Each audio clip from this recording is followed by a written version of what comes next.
everyone, and welcome to this week's episode of Downside Up. We are very glad to have these amazing players around the screen with us today, but before we go around and say hello to everyone, please take a moment to check out the following notices. First of all, our social links. Are you in social isolation? No, because you have the internet. Join our Discord. Come and message us on Twitter. Catch up on all our shows on YouTube. There is no such thing as social isolation in 2020, just quarantine, and let the quarantine chaos ensue. Also, check out our sponsors. We are sponsored by Hero Forge, who make these amazing, definitely not broken minis. They are made to your exacting specifications. It would be a very irresponsible sponsee that breaks a mini that people send, so I definitely haven't. You can see the sword is clearly attached. This is a color one. This isn't available yet. This is a prototype, and we will be tracking their prototype color creator as they release things. This is not painted. This is full color resin printed. So watch out for that in the coming months. Also, check out the Deck of Many. The Deck of Many is one of our donation rewards today. If you would like to throw a Deck of Many Things cards at someone, you can. These cards are animated. I believe Mackenzie has her own set as well this week. And also, we have Humblewood from the same sponsor, available in hardback. We play this on Thursdays at 6 p.m. You can play as birds, or deer, or foxes, or cat people, trying to save a forest from catching fire. Also, we are sponsored by Mage Hand Press. If you like space and you like 5e, you should get this book. It's a Mackenzie just mirroring everything I do. It's great. You can pick this up from your local game store, as they recently got signed by Diamond Comics Publishing. So ask your local nerds to stock it, and they can. Let's go around and say hello to everyone, starting with our wonderful dungeon master for today, Mackenzie Landier. Oh, hi. I realize I do mirror everything you do during the intro. My God. I don't know if that's a good thing or not. But anyways, hi, I'm Mackenzie Lane Day on Twitter. You can call me Mac. I'm an independent TTRPG content creator. You may have seen me over on D&D Beyond, over working with MCDM for Kingdoms and Warfare. And very recently, it was announced that for the next 4 weeks, I am going to be journeying into Harakir over on Tales from the Mist as one of the guest players for Arc 2. It's really exciting. I'm going to be playing a monk for the first time. It's gonna be a good time. I'm gonna get spooked so bad. But most importantly, for the next 3 hours, I will be your arch-family dungeon master for today. So we're gonna go around and say hi to everyone, just say hello, where we can find you on the internet, and just a little bit like your name and or your character's name, I mean. And we're gonna go start with the lovely Nomadic. Oh, hi. Oh, hello! It is awesome to be back, and I'm super excited to play with all these lovely faces. I am going to be playing Zadie, who is a goblin warlock of unknown origin. Also just really old. And I don't know if he'll remember anything that happened last episode. I probably don't remember That's anything. But we're here, and I'm excited. Hi. Awesome. And then we're going to go pop down to Josh M. Simons. Oh, hi. Hey, my name is Josh. You can find me on the internet, on Twitter and Instagram at Joshua M. Simons. It's my name, so that's pretty easy. And today I'll be playing Darren, the half-elf martyr, which is a Mage Hand Press class. You can find that on their site in PDF format, and it is really fun. I'm super excited about playing with it today. So we'll see how that goes. Yeah, I haven't got a chance to play Martyr yet, but it looks super cool, and I've just sort of eyed it from afar, so I'm excited to see how it plays. And then we're going to go pop over to the wonderful couple, Historia Homebrew and I Am Celeste 1? I'm Celeste 1, right? Okay. Yes. Hi, I am Celeste on the internet. I'm known as Celestial. I am a cosplayer. You can find me on Twitter at I Am Celeste 1. And my character is Sir Tarragon Greengrove, and he is a pixie war mage. War mage is my favorite class. I'm so excited. It's really awesome. War mage being another Mage Hand Press class. Now, as for me, I'm Dan. I also go by Historia on the internet. I don't have a whole lot of content up yet, but I intend to put my stuff on DM's Guild under Historia Homebrew, so keep an eye out for some of that. I have some subclasses that I'm going to put up as soon as I figure out the template. In this game, I'm going to be playing Laurent of Agassard, who's a scholar who hails from another world. And he is, his class is the Investigator class, which is another fine class from Mage Hand Press. And it's currently my favorite piece of homebrew I've ever seen. I normally am very leery of base classes. Yeah, this is gonna be so exciting. We have 3 Mage Hand Press base classes at the table, and 1 custom-made subclass. Speaking of which, hello, Scratticus. Who are you playing? Hi, today I'm going to be playing Frydar Florag. I am that person that asked Mage Hand Press to make me a whole custom class because I didn't feel like any of them. I had a concept, and that concept had to be actualized. So I was a little extra and asked them to make me a whole custom class, and they did. Sorry, Scrat. Just a little? Just a little? Don't you call out my extraness. There are a few things I forgot to mention in my original intro, so since you all probably know me if you're here, let's do that. First of all, content warning. Do check out the content warning for any potential things that may be in this show. There's a list there, quite exhaustive. And also, check out our donation links. Today, especially, we're going to be running... that hasn't worked. We're going to be... So we have something special because... There we go. Hey, look, there it is. There it is. So we've got advantages, disadvantages, nat 20s, nat 1s, and drawing from the deck of many as normal. The nat 1s are going to go by a slightly different name. We're going to call them a devil's bargain. So you can succeed at something for a price. Also, I get to draw my own deck from cards now if anyone donates to make someone draw from the deck of many. Now I get to inflict it. I am so excited. But yeah, with that, is there anything anyone else would like to say or a plug before we get started? Very much Paladin Hulk for that donation. Just to show support because y'all are wonderful humans. Well, thank you. They gift an advantage to Gnome.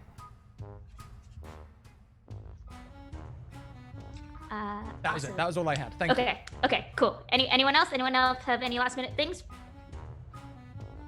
Okay, then let's jump right back into the Feywild. Last time on where we last left our heroes. Heroes. We last left our unfortunate victims of the Feywild. They had, one, a half-orc guard, not barbarian, from Ravnica had fallen into the Feywild, lured by some shadowy presence. After falling through a rift in time, they ended up in the middle of a forest of these trees laden with melted clocks. While they were there, they encountered 2 others who had found themselves lured into the same forest and accosted by swarms of these small mechanical spiders. They also met a elderly gnome warlock named Sadie, who didn't entirely remember how or why they were there, but they were eager. But he was eager to help, especially upon befriending 12, the wonderful mechanical bird, who is also now assistant deputy of the Feywild. I don't know how that works, but we're gonna go with it. They wandered through this forest following 12's helpful but sometimes misguided directions, and ended up, as they were walking, found themselves stalked by numerous spiders. Sadie cleverly tried to mimic the spiders, mimic their speech, unfortunately not knowing what the spiders were saying, and ended up having these spiders bring the party to their leader, a bulbous, bulging, half mechanical, half organic spider monarch named Nine. After defeating Nine through various means, including lightning and an eldritch sneeze, they were able to find amidst the wreckage a piece of a clock, reassemble it, and once again open a gateway into time, because in this version of the Feywild, time and space are one and the same. Some of the party members ended up going home, but before Friday and Sadie could make their way home, that shadowy presence from before wormed its way into the space of the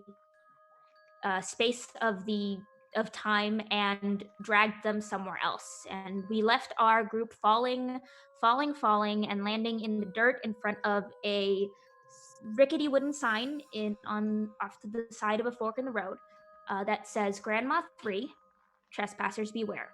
Or at least that's as much as you can see. And that's where we kind of come back to both Friday and Sadie, sort of half in muck and dirt with dark, inky black grass around you, a gentle breeze sort of blowing through these dark plains, and this sort of sign sort of swinging in the very faint breeze. Friday, you on your back, you can feel something settle, the very familiar metal claws of 12, and just sort of they start pecking at your at one of your weapons. Oh, don't. Why are you pecking at me? Stop it. Stop pecking at the what? It's alive. It's alive. Did you have that before? Not alive. It's a regular sword. Halberd. It is alive. Look, I'm gonna pick it up. It's just a halberd, 12. Oh, it instead of, as you pick it up, you can see it looks very different than what you had originally had. What was once this pristine, shining metal now looks like some sort of, like sound waves have gone up the middle of the blade, and they sort of flare and move as you pick this up. It looks like there's been some sort of shadow that has wrapped around it, and as you pick it up in the distance, you can hear. Hope you enjoy. I don't like that at all. Sadie, do you hear that when they do that giggly laughing? Do you hear that too, or is that just for me? Do I? Okay. What? Right. Okay. What about you, 12? Do you hear it? The laughter? Yes. I hear it. I hear a lot of things. Okay, good. The weapon is talking. Is it? I'm gonna put it up to my ear. Yo, Friday. Jesus, I take it away from my ear. Oh my god, is this what sentience is like? Oh. Whoa. Friday, my girl! I can talk to you now! Yo, what's up?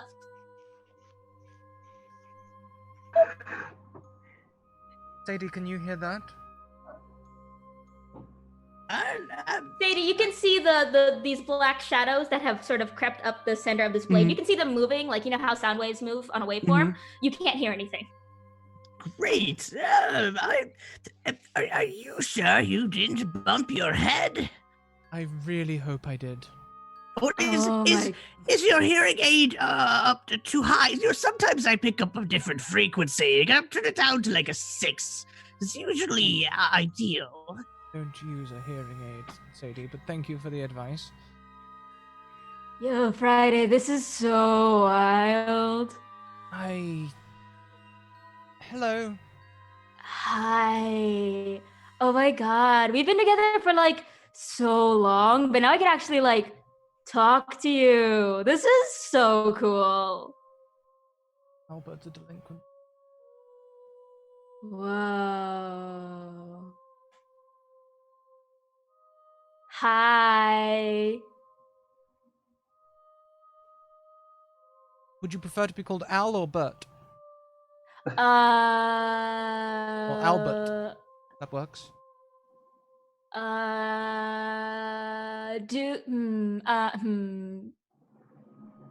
Do you like normally name your weapons? No. Okay, can you A come spade up is with a a name spade. for me then? I Albert. don't know if I want to be called Halberd. That feels a little, We won't call I you. don't know. We can make it sound French if you like. Albert, how's that? That sounds like Owlbear. You killed one of those with me. That was fun, but I don't want to be named after that. But like Albert, like Prince Albert. Al is fine. We'll go with Al. Al is good. I Alright. like Al. I can call you Al. Got it. Yo, this is gonna be so much fun! I'm just gonna put the I've halberd been away. waiting for so long. Friday looks more depressed than they've ever looked before as they put the halberd away. Oh. And as you let out a very sad sigh and put your halberd away, further along the path, you can see in the very dim sort of twilight sky above, and the light from these almost like crystal like these moon-like orbs that are just sort of floating amidst these dark plains. A little bit further down the path, you can see a couple of figures. Some are a lot smaller than what you would say normal, but they are humanoid. So let's start with, well, actually, I'll leave it up to you three. Who would like to introduce themselves first? I don't want to put anyone on the spot, but We can introduce ourselves first. Okay. That's all right. Yeah. Do you want to go first? Well, as the resident pixie, I imagine you have a mode of light, correct? Yeah. So, in all likelihood, my good friend Terry would be lighting the way. And what you'd probably notice would be the whatever form of light you choose. You use fairy fire, correct? Yes. So we have a sparkling little fairy fire illuminating a I pixie. also have dancing lights. Maybe Dancing lights? Yeah. Whichever. Let's go with dancing lights. That's more fey-like. Very colorful. Yeah. And cast in the same light are the beating wings of a small sparrow. And as the sparrow kind of like dips and bobs next to this glowing light, you might be able to spot that there's a very tiny saddle on the sparrow and a small humanoid figure riding the sparrow. awesome. And what does Ser Tarragon look like? Tarragon looks like this. So he has green hair, cut down to like his face to his shoulders. Yeah. Sure. He's got pointy ears, and he looks kind of relatively older. So like in his like later 40s probably. So he's got like some wrinkles under his eyes, kind of around his mouth, like around the laugh lines and such. He has probably just a little bit of gray around like the top of his head. And he is 10 inches tall, so he's very small. And he has kind of these translucent looking like pinkish, bluish wings. And Awesome. I realize that tiny size is about 10 inches tall. yeah, he's tall. He's So small. I'm probably going to ride an owl. He's very small. It's my familiar, so I can make it an owl. Yeah, no, totally fine. An owl is probably a better size. And Awesome. as for Laurent, the rider of this owl, you can see is wearing a long flowing dark green robe with gold accents, kind of like on the lapels, an undershirt that's like white with a black tie, very formal wear, black gloves. He himself is a pale human, which if you hail from the Forgotten Realms, perhaps recognize him as a Luskin. And he has dark raven hair that kind of comes down in a one curl over the right side. And yeah, he's at the moment facing forward and locked in conversation with good friend Terry here. And then what does Darren look like? Yeah, so in contrast to these two very small figures, Darren is maybe 4 steps behind, and you see this half-elf, 5'7" or so, rugged, wearing a very worn suit of chainmail armor. And you can tell right away that this has been lived in for years and years and years, and it's just it's barely holding together at this point. And unlike the two in front of him, who seem to be kind of talking and in good spirits, he's just kind of head down, trudging along, mop of brown hair on top of his head, kind of an unkempt beard. Looks like probably hasn't had a shower in maybe 2 weeks. Just sword, shield slung over his back, walking, not saying a word. Okay. And as you all sort of walk along, you come across a fork in the road. At the center of the fork, you can see two figures, one a very elderly goblin. I keep wanting to say gnome. It's not gnome. Gnome's the player. I'm so sorry. The An gnome is a elderly goblin. Goblin. Flipping the script. Yeah. I will get it by week 16. I By swear. week 16, I'm gonna hold you to it. And then beside them, a very saddened-looking half-orc woman, very tall, with a breastplate on. Oh yeah, I should add that. Yes, you should. Yeah, get that AC up, Scratch. Buddy, I have a 10 AC, and I'm really powerful. Would you look at that? It's just flown up to 14. Hey. It's amazing. No But shame yeah, being 10 AC. I have 10 AC. it's a little bit of a shame when you're a barbarian with 10 AC. Oh, okay. Oh, that's fair. I made a mistake, okay? I thought that wisdom was the one that did the unarmored defense, okay? That's For a barbarian, I'm going to hold totally. that. I'm going to hold that over your head for so long. 'cause That's how it works made for me monks, laugh. okay? It made me laugh so bad. But yeah, you see these two figures, and then sort of beyond them, you can catch in the faint light a wooden sign sort of swinging on this rickety post. The big print says Grandma Three's, like pointing down one fork of the road. Beneath it says no trespassing. No trespassing. I flipped my vowels there. And then sort of beneath that you can see, as per usual in the Fae, a bunch of fine print that you got to get real close to read, but you know, such is the Fae.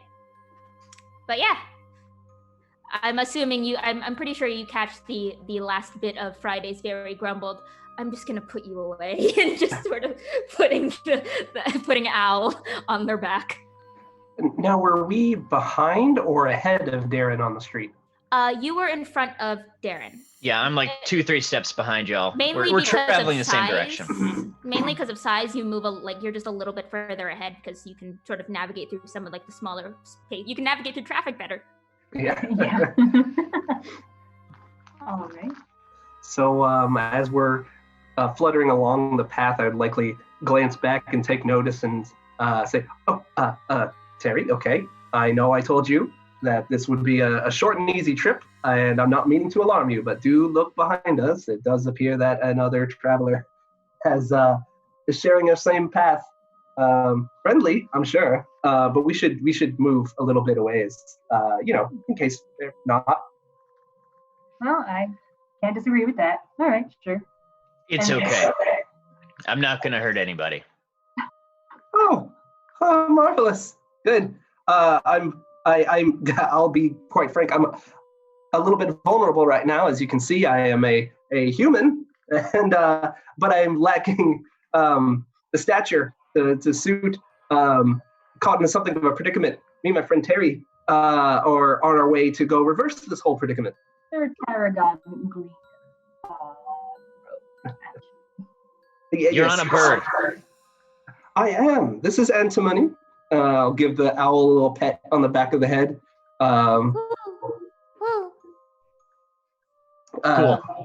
She has proven most helpful to me on this particular problem. I've only met her recently, but she's marvelous.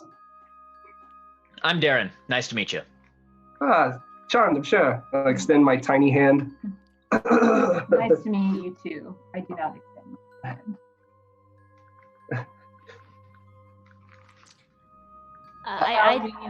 I'm assuming we're headed in the same direction, possibly. I don't know. And this traveler looks rather strong and appears friendly. Let's venture together, as it is getting rather dark and spooky, I think. Yeah, are you going that way? And I'll point in the direction the sign to Grandma 3 is going. We are actually. Hi, sir. We are.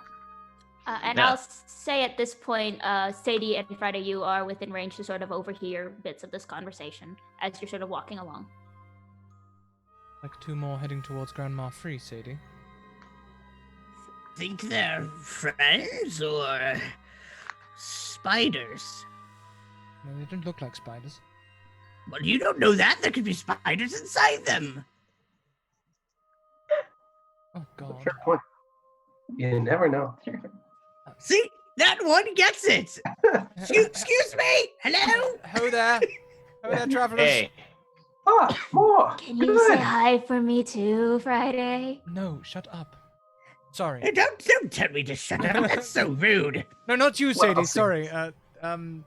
Sorry. That was a nervous tick. Hi. Are you made of spiders? I can't say that I am, but it's Harry glances down at himself and feels himself over. I don't think so. Yeah, there's no spiders here. I killed the last one like half a mile back. Well, see, they are friends then. Good enough for me. Yes, then we can be friends. fine friends, for you find yourself in the company of Sir Tarragon Greengrove of the House of Frolicking. I do Of a the House of formal bow. Frolicking. Formal bow. And I will do a flourish bow myself with my wings fluttering in the back behind me. Oh, you honor me. I'm a simple guards person from the city of Ravnica. I'm lost here, as is Sadie. Ravnica, truly. Yes. I haven't been myself, but I've been most curious about that particular realm. We must talk sometime, you know, when I'm back to my regular size. I am a human, to remind you. If you'll get back to your regular. It's a certainty. It's a You're certainty. such a small human, though. Correct. I'm It's- bigger than you. They don't make them like they used to. You're right. I can't say the Feywild's been terribly kind to me, but we look to be fixing that straight away. And if you'd like, you can accompany us. I'm sure Grandma Great. 3 is very kind and Yes. forthcoming with her aid, is my understanding. Yes. That's we are on the same quest. We're trying to fix time to fix the Feywild. Fix. Why are we doing this? You have to forgive my friend. He's a little behind on things, but yes, we're fixing time. Remember the watches? The watches. Remember? Oh, I have a lovely watch. Oh, Right, have he you just two been shows off victims of his the watch. time dilation effects then?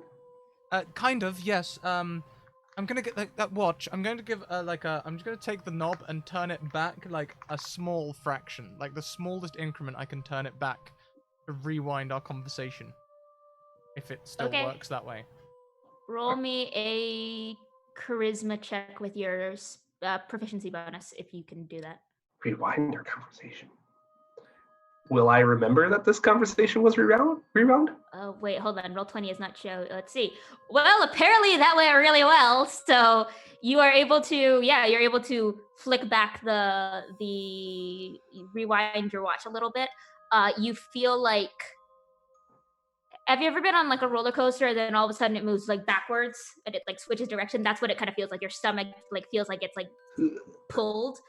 You do remember something, but you do notice like the sign swinging in the wind suddenly reverses for a little bit. Instead of blowing one way, it starts swinging the other way, and then all of a sudden it stops.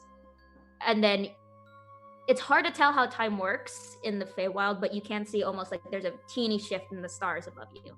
And you can see some of the floating globes of the moonlight sort of in these these empty black canvassing fields have sort of moved back a couple of feet as they were bobbing along. So it sounds like I'm half aware that time was altered.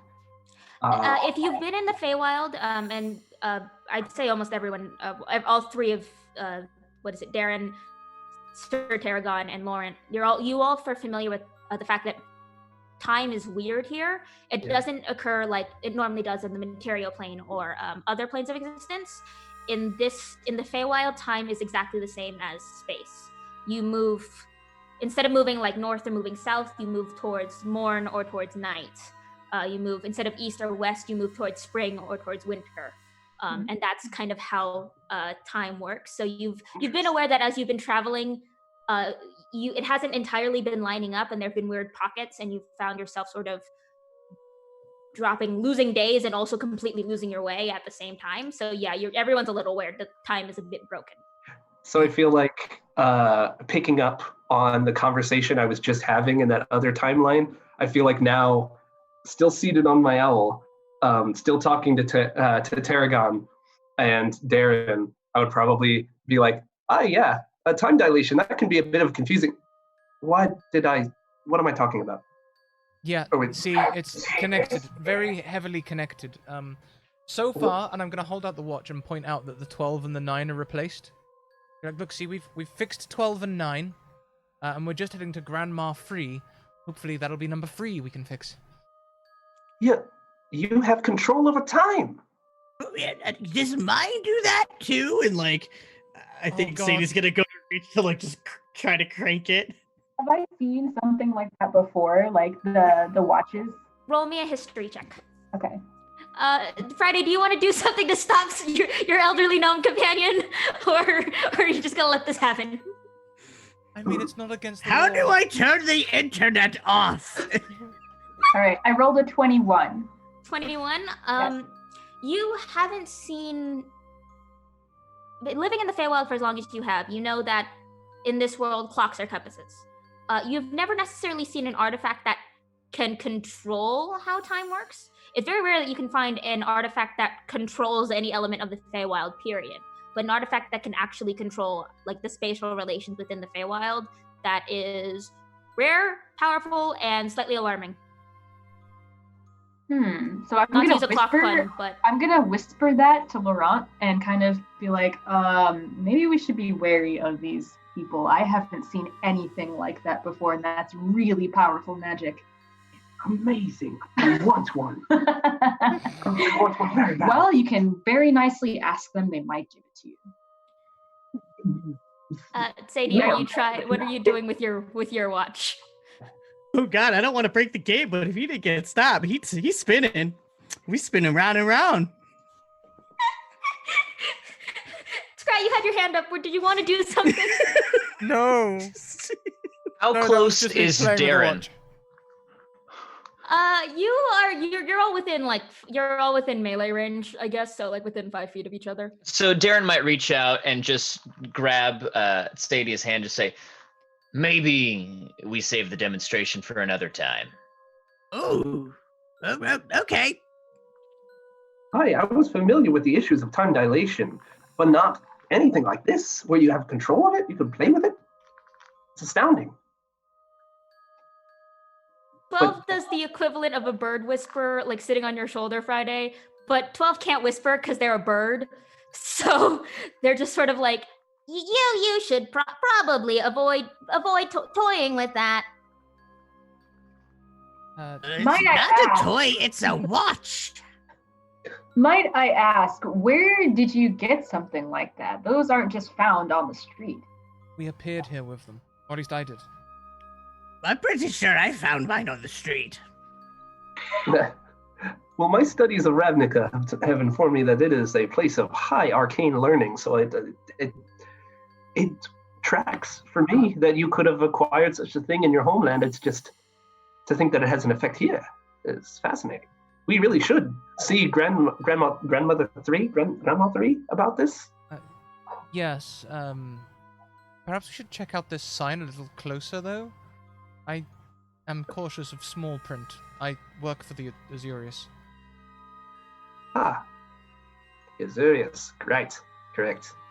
Yeah, Can I let's do a take a history look. check on the Okay. on?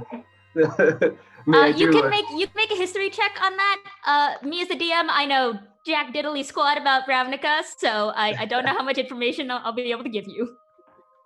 That is astounding because that has expertise. So that is 23. You know so much about Ravnica. If only I could tell you. I, as a player, know the gist of the Azorius. Cool. Law mages sort of. Laurent knows that too. Yeah. That's- Everyone who that's wants the type of thing I would be very interested in. So Laurent would love to be there someday. Okay. Someday. Everyone who wants to inspect the fine print on the sign, roll me an investigation check. Yes, I'm very good at investigation because I am I an am investigator. sure. Reading is You are. boring. 18. Not bad. You're not an 18 as investigator well. like class, but you Oh, okay. Okay. Oh, Because yeah. I have a 13, intelligence mod 18 as well. 15 18. and then 21. 21. And I'm assuming Sadie is just not reading. Okay. 12 has after seeing you almost mess with the watch, has now flown over and settled onto your shoulder and is just very concernedly watching. You've And never then he's seen a just trying to bird feed so him. Feed him like what? mushrooms or something. No, you're just jamming it against its beak. You're Stop. a growing Stop. lad. Please Stop. eat. No, stop. Okay. And as that's going, Darren, as you look at the sign, you can sort of make out little bits of it. You can see it's like those eye charts at the eye doctors where it starts out big and it just gets smaller and smaller and smaller and smaller and smaller and smaller and smaller. You're able to read the first couple lines where after it says trespassers beware, visitors with only legitimate business are allowed.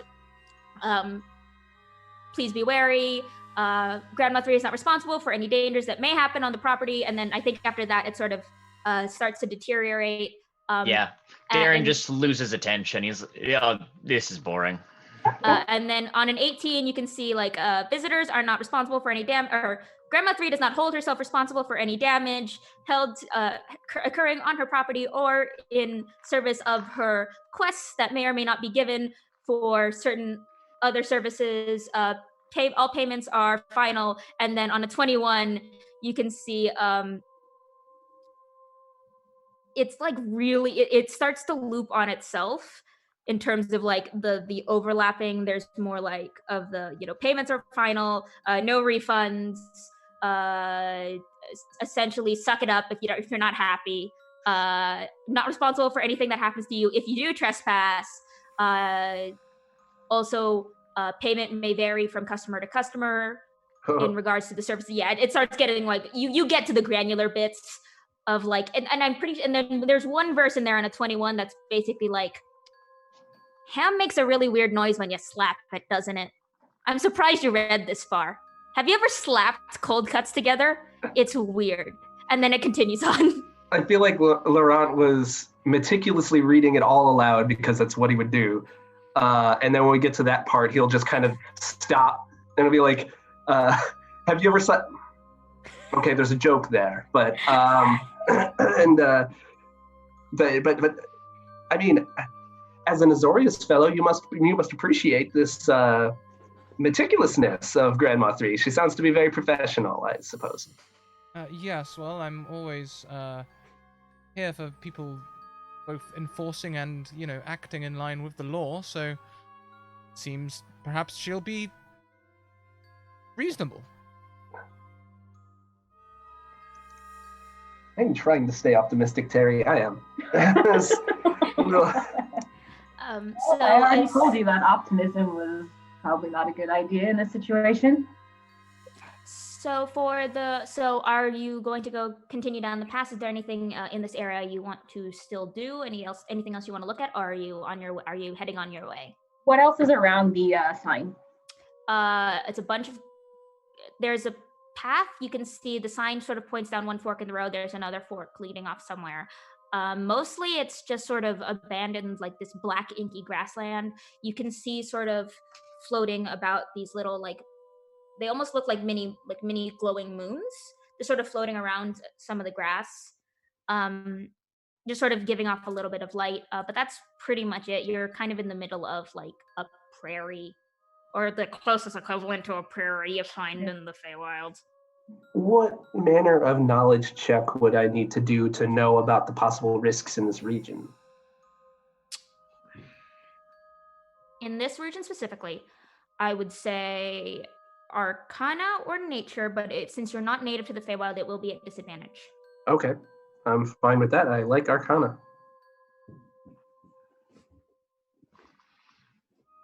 That was amazing. They're both amazing rolls. So that was a 16 plus 10. You're at disadvantage, though. Yep. Oh. I had the first one was a 19, and the second one was a 16. Holy shit. Dang. Wow. Okay. And so that in total, that was 26. Okay. The land itself is not dangerous. It's the people you interact with that are. Ah. That's pretty much what you know. Well, I consider myself a very intelligent, witty fellow. I think I can hold my own in any negotiations with the Fae. I've done it before. And also, you all look like you can fight. So if things go south, then we can find something. Friday, you hear over your back, yo, yeah, we can fight. Yeah, you want to show them? Friday, you want to show them? Friday, you want to show them? Can we hear these sounds, or is it only Friday? Nope, only Friday can hear the halberd talk. After having mistakenly told Sadie to shut up, she can do nothing but close her eyes and bear it. What, Friday? Yo, Friday, are you ignoring me? Did I do something? Friday, hello, and that just keeps going. So should we carry on? Absolutely. I think that's a good idea. Along the way, do we want to talk about why we possibly want to see Grandma 3 or no? Or... Oh, in my case, quite clear. And So that I can track passage of time and you're traveling, you are starting to walk now. yes. Okay, cool. Yes. Flutter Why? ahead. Yeah. Woo! It's pretty easy. I'm not gonna have to make you don't have to make a check for this. The path is very clear. This is one of the few times in the Feywild where there is a path to follow, so it's rare and wonderful and welcome. So you are able to walk and talk amongst yourselves. Nice. All right. Well, normally I'd be getting quite a bit tired of flying on the owl this long, but I don't know if I trust these travelers quite enough to spare a shoulder or anything like that just yet. But fluttering along, I'll just keep an eye out on the path, and I second what Terry was saying. I'll talk about our motives for seeing Grandma 3. I need to reverse my curse. Yes, okay. I'm here to help him. And then I'm going to go back home to my tailor shop and never leave it again. So, Your curse. Yeah, I mean it's an enchantment, really. It was at the time it was voluntary, but then the fairy lord that we were sharing tea with evidently was a fan of the drink and took off well before undoing the enchantment. I haven't been able to get a hold of him since. I didn't tell you that would happen. And I presumed that we were all sharing the same threshold of proper etiquette. In the Feywild, there is no proper etiquette as far as... So that's fine. So Darrigan speaks truths. Are you here begrudgingly, Sir Tarragon? Did you lose a bet or something to help Laurent, or? No, I'm here to help him. I want to see him turn back into a human, and off he goes, because if he doesn't, then he's sleeping on my couch. I don't want that to happen. And don't get me wrong, it's a very comfortable. But I am chafing, and I've exhausted the topic I came here to study, I think. So you came here of your own free will. You didn't just end up here. Oh yes, of course. I'm a scholar of many worlds, and I take it upon myself to pursue multiple topics of occult curiosity. In this case, I was speaking to Sir Tarragon about some historical conflicts he was involved in some century ago. Fantastic. Yep. And so What about you? Oh, I had an important meeting with the Azurius Council the next day. I went to bed early, as I always do. I shined my breastplate, and I was ready to go. And then I woke up, and I was inside a clock face or something, and here I am still. I'm hoping that time is so broken here that when I go back, no time will have passed at all, and I can still make that meeting, because honestly, I'm kind of hoping for a promotion. I'd very much like to make sergeant. But, until then, I'm stuck here. I did not choose to be here. Well, happily, there is a non-zero possibility that time very well could have not passed at all in your home realm. I'm not familiar with how the Feywild interacts with the realm of Ravnica, but I know that in the Forgotten Realm, I don't have that term. Back on Faerun, I understand that time moves much more swiftly in the Feywild, as opposed to the normal realm. Oh, okay. And so it is quite possible to, depending on where you go, that you pop in and you come out just a few minutes later, but for you it's been months. I had an associate that got in an unfortunate situation. Okay, well, I mean, that's reassuring, so if I can fix this in a couple of days, then perhaps I could get back and no time will have passed at all. It might even still be morning. Might have time for a Ideally. shower. It does sound as though you are working with some curious time magics, though. You said you came into a clock tower when you first arrived. Yes, came into a clock tower, and this was strapped to my arm. I cannot take it off either. And I try and pull at the strap and show you how the blackness keeps it stuck to my arm. Am I familiar with that clock tower? Roll me a history. Yeah, history. You would be you'd be able to make this check because you live in the Feywild. Right. 8. An 8? Yeah. Well, it's I know nothing. it's like you're like, yeah, I've heard of a clock tower Somewhere. It seems important, maybe. And it's just sort of it's just sort of like that. I heard of that somewhere, but I can't place it. That sort of feeling of I know that, but I just don't know it well enough to remember it at this moment, and it'll come to you at 3 a.m. 2 days later. That's this feeling. Gotcha. Okay. So clock tower. That sounds so familiar. Clock tower. I know this is important. Come back to me. Okay. Are there a lot of clock towers in the Feywild? Yes. I'll say on a roll of an 8. Sure, maybe. There are plenty of clocks and towers with clocks. There are some clock towers that are more significant than others, but this specific one seems important. I'll also say at this point, the path itself isn't very long, because at this point you have you can see the grass itself is starting to look a little bit more tame, or as tame as the Feywild can be, and you can sort of watch yourself approaching what looks like a white picket fence, but bits of it are overgrown with this blackened, these black vines sort of glowing with these brilliant neon blue bioluminescent flora. You can see the gate itself sort of swinging open, and a little bit further up the hill you can see this very tall, very narrow house. Very rickety, sort of this peeling pale purple paint with a blue-gray shingle roof that's chipped on the edges, a chimney that's smoking a little, and in the yard just these various planter boxes made of gray wood, overflowing with a variety of herbs and fruits and vegetables. Well, it seems we've arrived. A regular medicine woman with her own garden. So we're gonna go, or? Of course we are. I believe Friday's case is to be. It sounds a fair amount more pressing than mine, so perhaps Friday would like to take the front door. Yeah, do you want to go first? I think you maybe should go first. I am very small. And What's wrong with being small?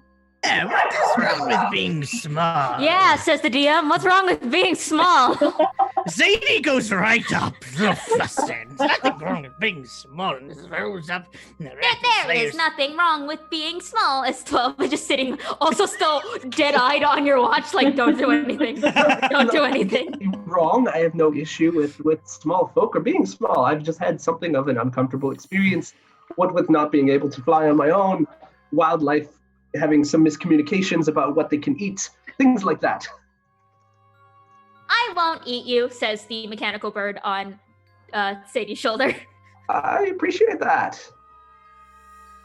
And I believe at that moment, Sadie shoves a mushroom into 12's mouth and then goes to knock on the door. You can hear from the inside. Actually, everyone make me a perception check, because you're all kind of standing on this porch. 9. I'm saying Okay. 14. 14. A casual 10. Casual 10. Kane. Josh, I'm sorry, Darren, what about you? Yeah, hold up. Sorry, I was No worries. looking away. Give me 1 second. No No worries, no problem. worries, no worries. Okay. So, it's a little hard. You can sort of hear a little bit of rustling on the inside. Everyone can hear that. I think, what is it? Darren and Laurent on, with your rolls, you can sort of hear a very faint bubbling sound, and the soft sort of clatter of metal bowls on ceramic. Oh, that was not that. That was me hitting my desk, but sort of clattering of ceramic bowls and some stonework materials getting set down, and there is a very muffled coming. And then the door swings open, and you see a very tall woman. Taller than Friday, and Friday's pretty tall. I'm 6'2" in heels. Was Dang. 6'2" in heels or 6'2" and then you add heels? I'm 6'2" in heels. Okay. Blessed. On my character sheet. Definitely. Okay.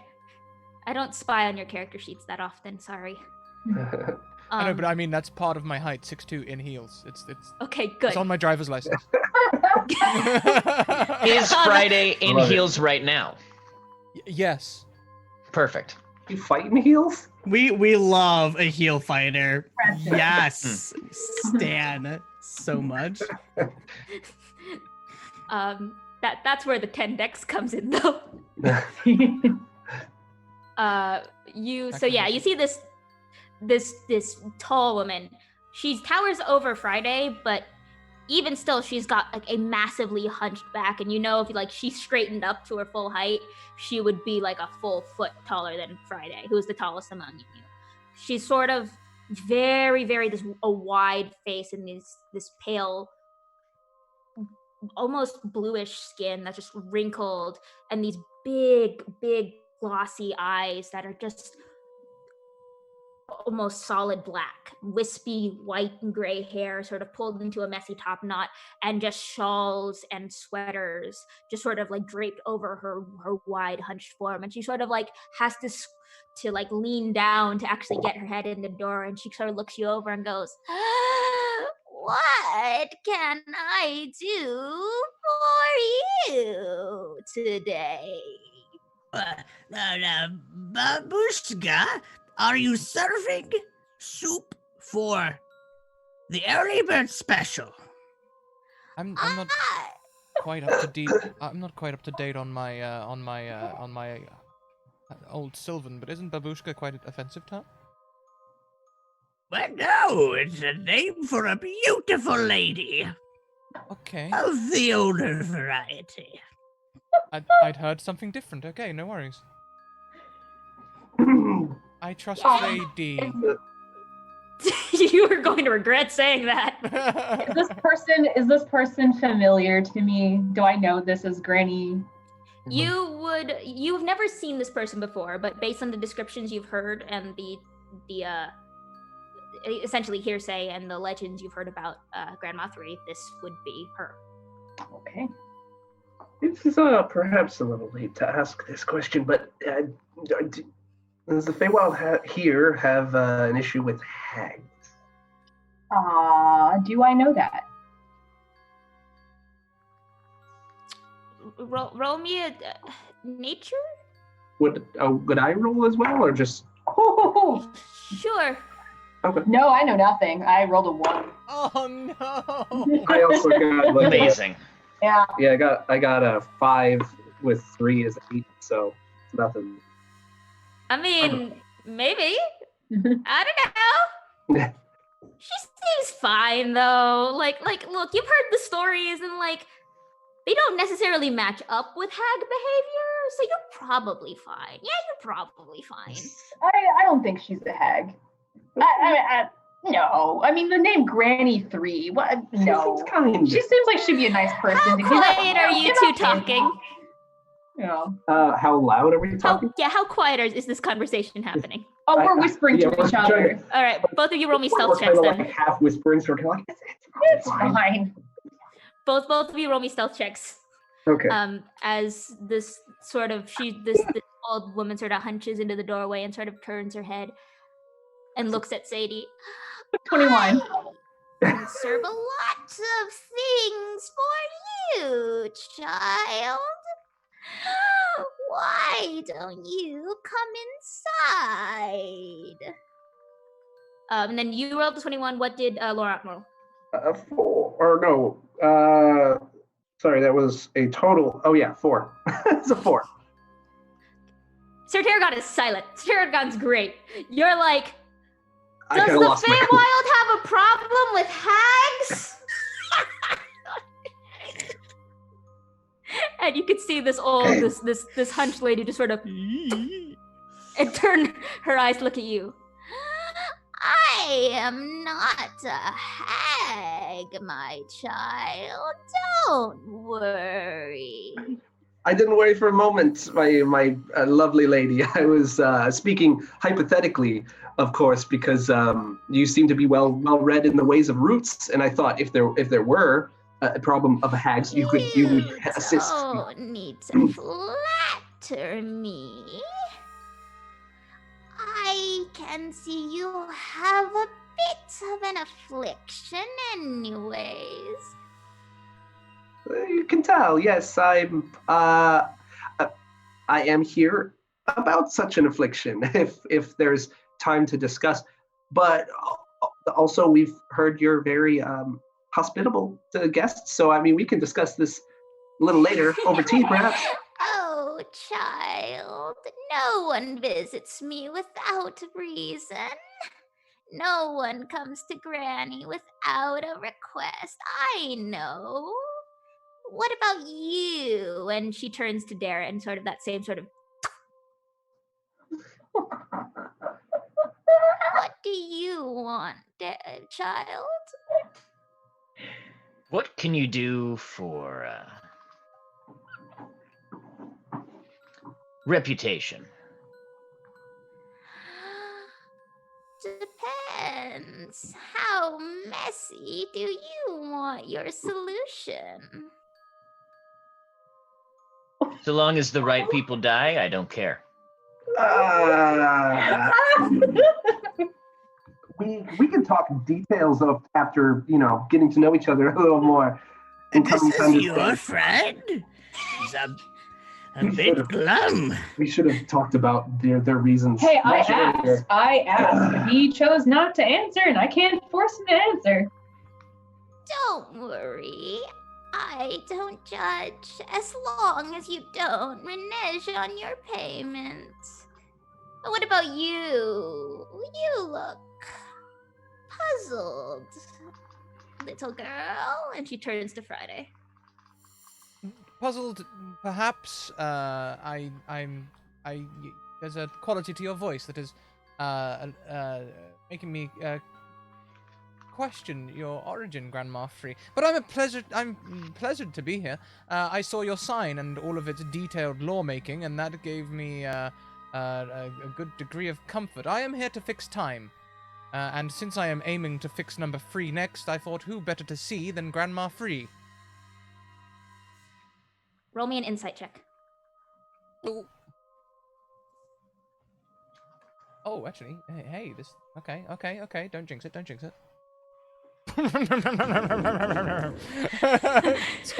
Amazing. Oh. Okay. On a nat 20, you suddenly see through time and space. I'm kidding. You sort of as you say, I'm here to fix time. You can see, even though she doesn't necessarily have pupils, her eyes are this sort of solid glossy black. You can see her sort of the way she squints. You can see her eyes go between you and Sadie. The watch on Sadie's wrist, the watch on your wrist. Glances for a brief moment at your halberd. So you catch that one on a 25. A brief moment at the halberd and a very sort of curious look. It's almost recognition, but at the same time concern as it glances over your halberd. And then sort of looking to 12. And then there's a look of recognition that sort of washes over her face. Oh, I see. Why don't you come in? We all have much to discuss. And sort of you could see her just sort of pull back and recede into the shadows of her house. And the door is left open. Why does that sound so creepy? Okay, well, we all heard her. She's clearly absolutely fine. I walk in.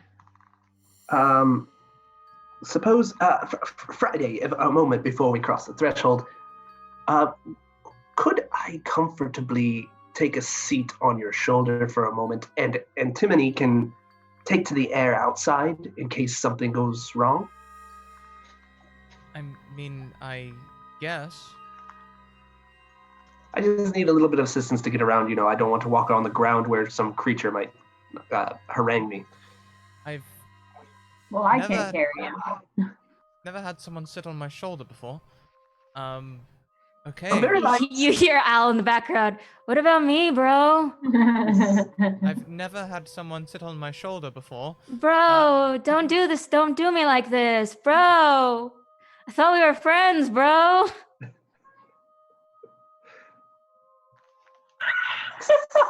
I'm very light. I'll make a nary sound.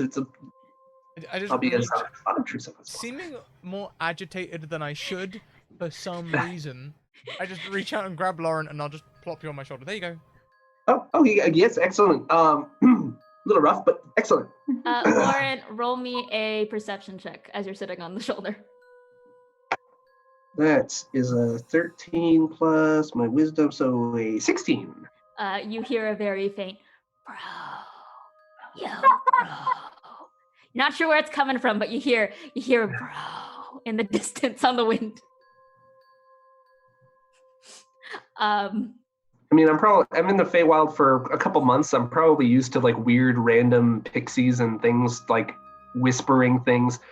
So I'll probably just wait a second, and then if nothing comes of it, I'll just be like, okay. I just saw chat right now. Bro, okay. All of you walk in. It's for a very tall. Chat's breaking me right now. For a very from the outside, it looks like this house should be like more than like at least 2 stories. But as you actually enter in, it is in fact 1 story. The ceiling is just super high because as this woman walks, she sometimes will grow and sort of shrink, almost like moving, just sort of almost this natural, like stretching up to the rafters to grab things off hanging, like herbs hanging from the rafters, and then sort of shrinking down to almost normal height to like hunch down and drop something into like a cauldron bubbling in the fireplace. There are dust covered like these maroon sort of dust colored rugs that are woven out of this thick almost matted rope. These windows that are covered with not necessarily dust, but almost like soap grime, that sort of thick staining that just doesn't go away, and you can't really see the outside through them. You can see more planters in here, hanging baskets overflowing with vines. You can see a kitchen of sorts. It's a kitchen. It's not like a traditional kitchen, but you can see like dried herbs and dried meats and even some like cheeses and stuff, which weirdly enough look like the weirdest and most out of place things here. And you can sort of walk in, and so Grandma 3 just sort of rises up, picks a couple of things from the ceiling, and then shrinks back down to place them into a vase and puts them on a coffee table in front of the fireplace where a cauldron is bubbling. And she herself goes and, almost undulating in shadow, comes and just sits on a big armchair in front of the fire. Come, child, have a seat. Let's discuss what you want from me. And she's definitely addressing Friday. There's no way Friday could mistake her for addressing anyone else. She's actually talking to everyone because everyone came here requesting something.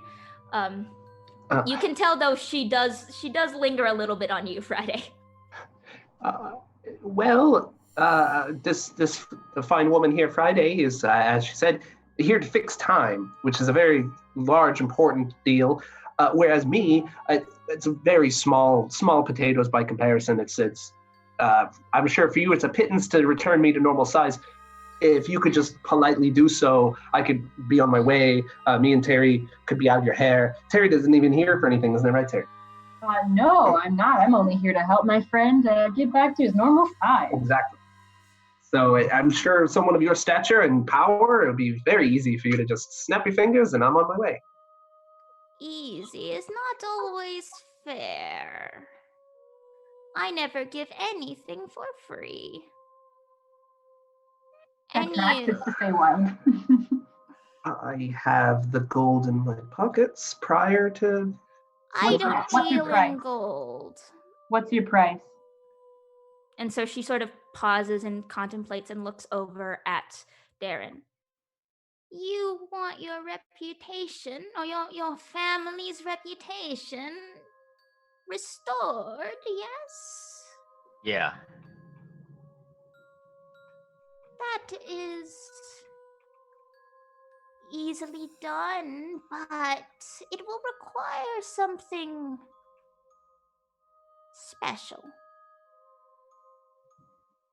As will your little predicament, but more so on principle.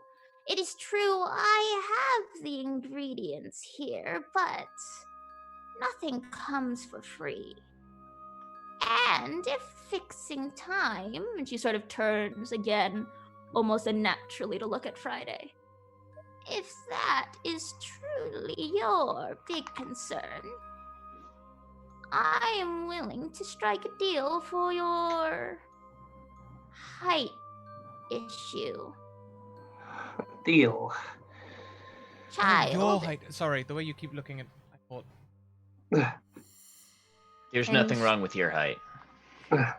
And you can see this wide smile and these blackened teeth as she says that and is still looking at you, Friday.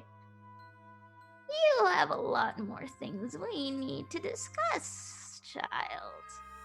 But no matter. They do not involve the others here. You, the one with the reputation to uphold. I need you to get me an ingredient. What ingredient? Just some flowers. The fork in the road. One path leads to mine. My house, my garden. The other leads to a very special field. I myself cannot venture there. I have too much work, too many plants and spirits to keep happy on my premises. But you and your group, you can go there. It's a very simple errand, and with that, if you are able to bring me a dozen of these very small red flowers, I will be able to fulfill all of your requests. You will be back to regular size. You will have your reputation maintained. You will have your delicious breakfast. Those red flowers, is it something that I'm familiar with? Roll me a nature check. No, just roll me a nature check. Is that nature? Yeah. 21. I'm I'm rolling well today. trying to think. Knock on wood, so when I say that it's gonna start rolling Yeah. badly. Well, No you jinxes, no jinxes. Yeah. knocking on the wood. You are not necessarily familiar with these flowers. You are, however, familiar with the field that Grandma 3 is directing you towards. And this is, you know of this field because it came across in your War Mage studies. That used to be a battlefield.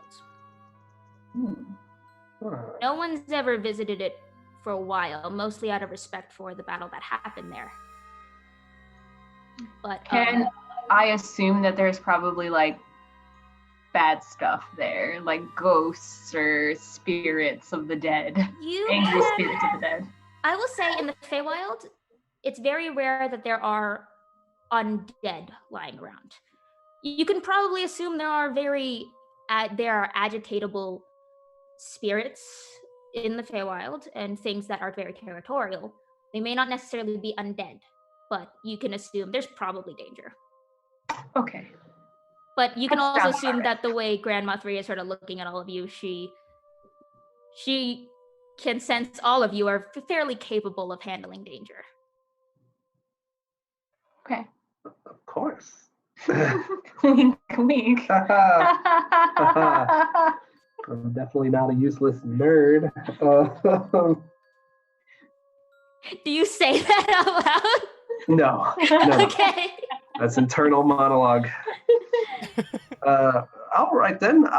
We'll pick some fine flowers for you, my lady. And then she sort of holds up a hand and, oh, hey, look, I can do this with these cards. 5, slips of paper materialize from the shadow, and she sort of lays them out in front of all of you. Just to make sure our deal is watertight. Just sign that and we will be on our way. Okay, what's on that card? You can read it. You can read it. Yeah. I'd love to read that. If everyone wants to read it, roll me investigation checks. All right. Investigation. Yes, I'm very good at investigation. I'm very good, but I don't remember Complicated that. for soup. Every 20. time I say that, I swear I roll like an 18 to 20. I'm gonna keep on saying Nice. it forever. Do it. Jesus Do it. Christ, Scrat. I'm supposed to have a -1. I swear I've never rolled an investigation less than a 15. We got a 16. I got 20. 16, 20. Gnome got a 13, and then Darren got a 17. Okay. Sorry, I'm also trying to pull up Weird Arcana at the same time because I just saw that. Whoopsie poopsie. We'll get there. So let's start with Gnome on a 13. Yours is really simple because you just wanted breakfast. So it's actually very plain speech. It's help these people bring back a dozen flowers, and you will get breakfast. And there's a tiny clause that says something more information, something watch, something patron. That's about all you got. Flower picking is easy. Sign or whatever. I'm hungry. That's probably not important. Reading is not fundamental. Let's see, on a 17, Darren, yours is slightly more complicated. It is retrieve a dozen flowers, or like a dozen parentheses 12 of these flowers for use in creating a potion that will ensure once you return to your home country, you will be able to use this to regain your reputation. Instructions on how to use potion will be provided upon completion of the quest. Again, surprisingly, you had gotten this sense that maybe this might be tricksy with the fine print on the sign outside, but there isn't really a lot of fine print on this one either. You give it a very thorough read, and it's very legal and very watertight. On an 18 and a 21, you read yours. Sir Tarragon, yours is really simple because you didn't actually ask for anything, so it's just more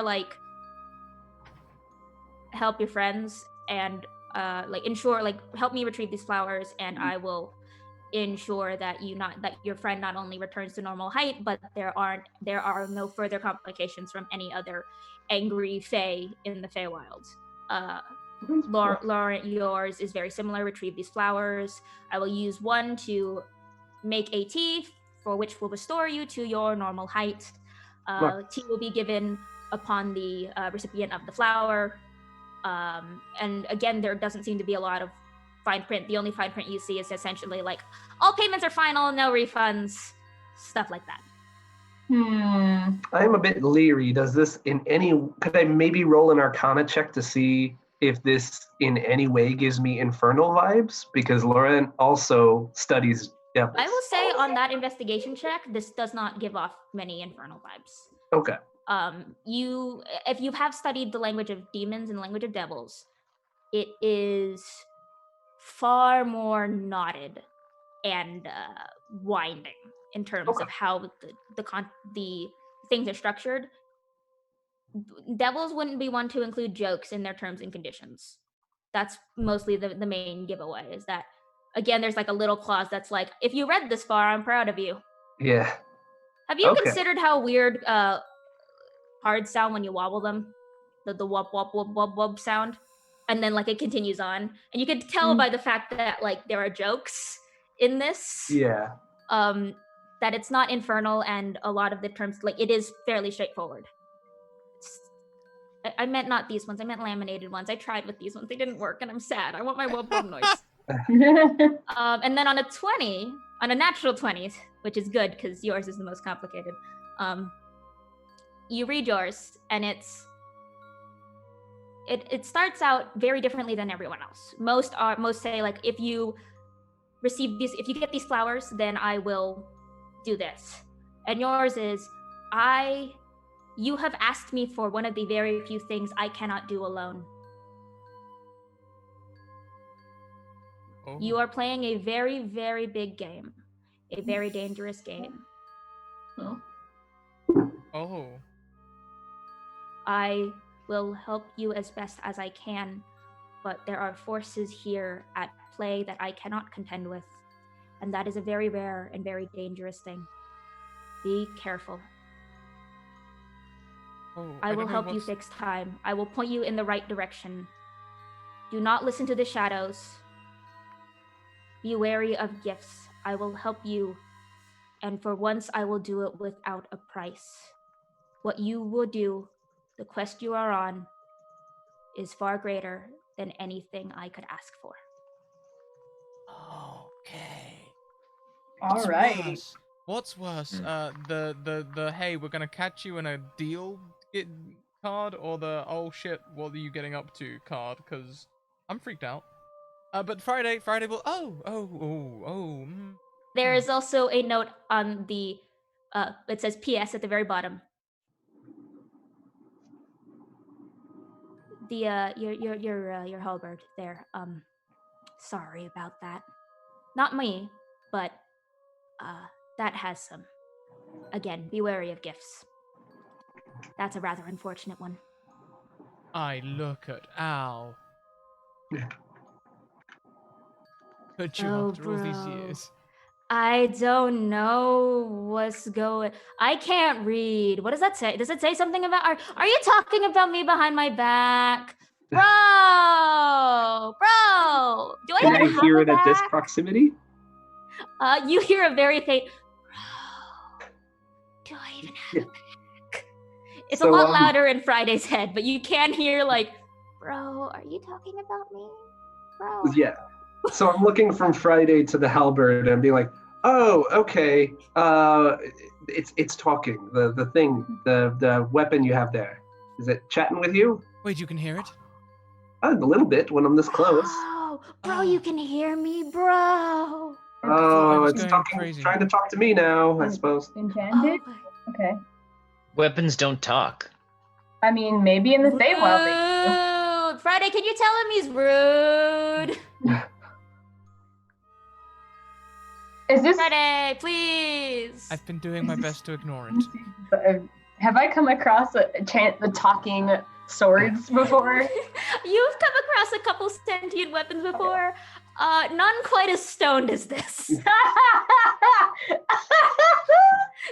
This is very much most sentient weapons have like they have been sentient for a while, so they're not like super spaced out. This one is just like, oh my god, is this what it's like to be alive? It's having a time. I love it. This sentient weapon, like most sentient weapons you've heard, are very useful. They have an agenda. They know what they want.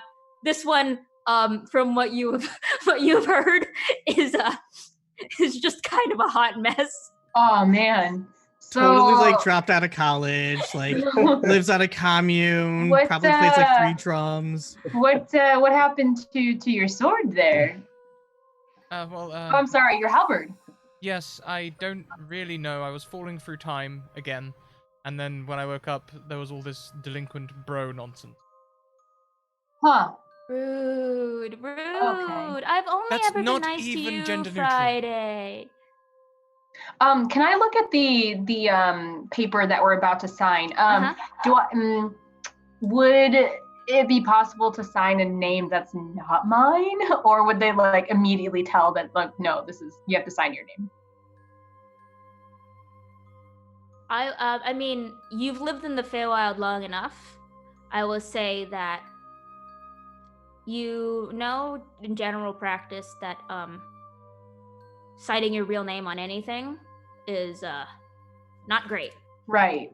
I'll give you that one for free. You've lived in the Feywild long enough. You know how Fey work. You know how name Excellent. magic works. Cool.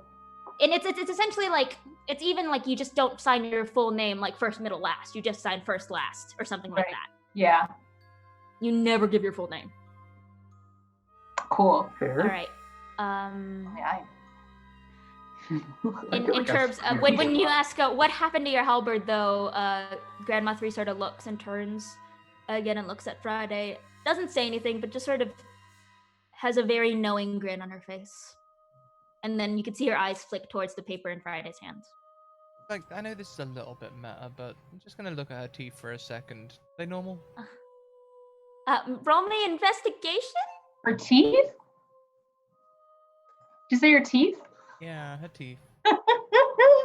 They are the teeth of an they're flat like this. They're just sort of yellowish black, but like Okay, Not not made of from- iron, not nope, missing or flying around the room. Good. Okay, cool. nope. They are essentially like the legends of like Queen Victoria, and she had really black teeth because she ate a lot of sugar. That's kind of what these look like. Got it. Hmm. Okay, great. It's a Baba Yaga Okay. check. Well, I believe we should sign our names so we can be on our way to pick up these flowers. I will say that we're likely to come across some resistance, possibly. Well, not necessarily resistance, but possibly angry spirits. So get ready for that. I would not have asked such a quest from you if I did not think you were capable. Thank you. Do you all sign? Do I even Oh. need to sign? It just says good luck. You don't need to sign. You don't need to sign yours, Friday. Like, Oh, why doesn't Friday have to sign? Yeah. Friday didn't ask. Fred is mysterious, but you know. I you know what? I just like when they ask, I just look at Grandma and then just pass my card over. She takes it and smiles and just sort of gives Oh no, you a nod. I meant pass to Sataragan. Oh, Oh, Like, so pass it to me. yeah, sure. Have Okay. a read. You'll see where. I'm just gonna hold it. Okay. the big card. It was not generated to your size, so you're just like, whoa, it's big. Big. And you see the same sort of thing. Essentially, it's like what you asked of me, I can't do, but I will help you for free because the payment you will get for completing this will be greater than anything I could ever give you. Okay. That sounds like you're getting a sweet deal here. Friday. I mean, Shall we sign our names? Appropriate enough if you're here to fix time, that you should be getting the finest deal. I mean, it sounds like she understands the stakes.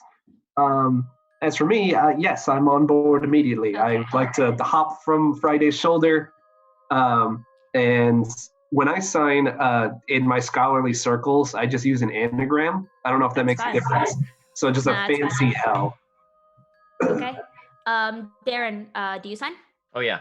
Okay. I assume so, but I just wanted to check. The quickest yes I've ever. Oh yeah. Murder train! Kidding. Didn't even read it. Just. Cool. Not important for later. Don't worry about it. I'm assuming the Sadie sign does Sadie sign? Oh Sadie yeah. go yes breakfast. Okay. Oh yeah. Yeah, like immediately. Oh great breakfast. Ticks continental, ticks cooked. Yep, like Honestly, that's kind of what it devolves into when you get it. It's like after a while, I think the paper senses that you're not really reading, and it just turns into like a breakfast list. great. Extra butter, strawberry jam. Perfect. Sunny And side then- eggs. So and then Harry is actually probably going to take some time before Okay. signing. Truly the wisest of us all. All right, coming on then. I suppose. Do I have to sign? That's really what he wants It to sounds as know. though you're not getting anything. I'm not getting anything. yeah, I was like, yeah, you're not. And Grandma 3 sort of notices your hesitance and sort of looks at you, and then you feel a very, very long finger just sort of tap you on the shoulder. You do not have to sign if you do not want to. I never do anything without anyone's permission. You are not bound to me by a request if you do not wish. And the other hand sort of unfurls and holds the palm open for the paper if you want to return it. I'm going to be back. Yeah. Okay, you take it back. And then she sort of looks at the rest of you. Very well. head down the fork in the road. You'll know it when you see it. And I think that is where we're going to take our break. Lovely. Fantastic. Okay, cool. Okay, everyone. So we're gonna get up, stretch our legs. We're gonna grab drinks and bios and all that good stuff. I think I'm gonna go for one of them expedient breaks where I put the kettle on first and do everything around that because it's gonna take the longest. We'll be back in around 5 minutes. If you've been with us since the beginning or longer, if you were here for the previous stream and the tutorial between streams, you should definitely take a break too. If you're not used to working from home and you've been sitting in your chair for a few hours, get up, stretch, do something. We'll be back in 5 minutes. I really should have prepared the scene before I said that, huh? Then it would have been a lot smoother. Back in 5 minutes. Nah.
Welcome back, everyone. I hope you had a fantastic break. We certainly did. I have coffee, which means I have life.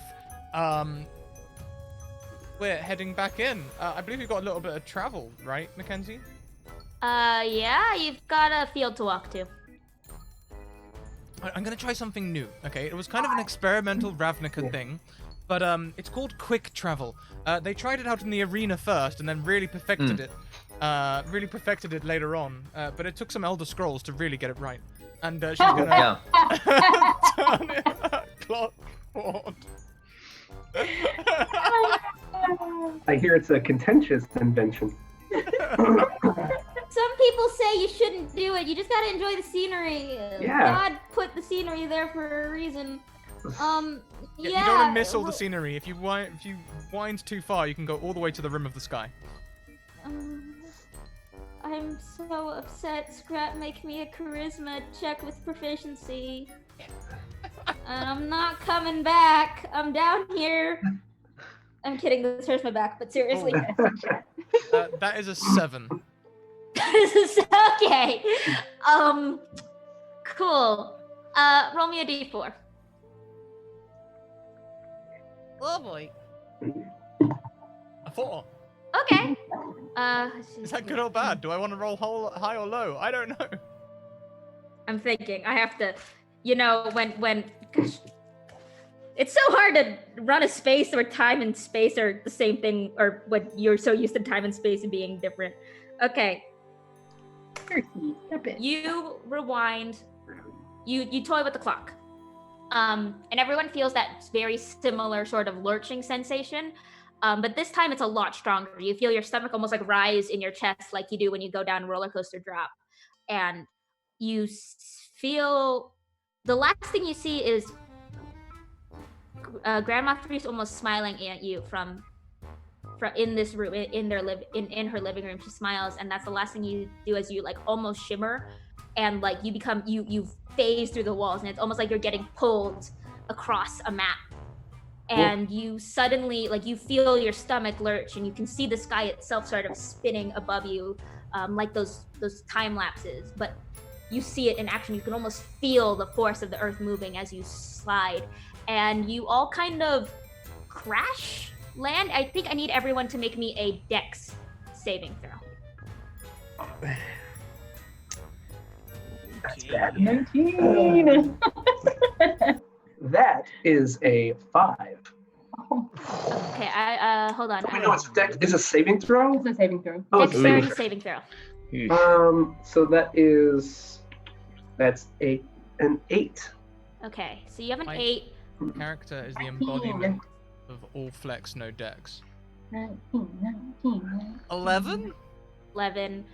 Gnome did a 12. Okay. Everyone who rolled 12 or higher, you're fine. Great. That's the Yay. wrong. So, everyone else? Well, I rolled like shit anyways. Take 3 points of bludgeoning damage and you fall flat on your face. Perfect. 3 points. Man.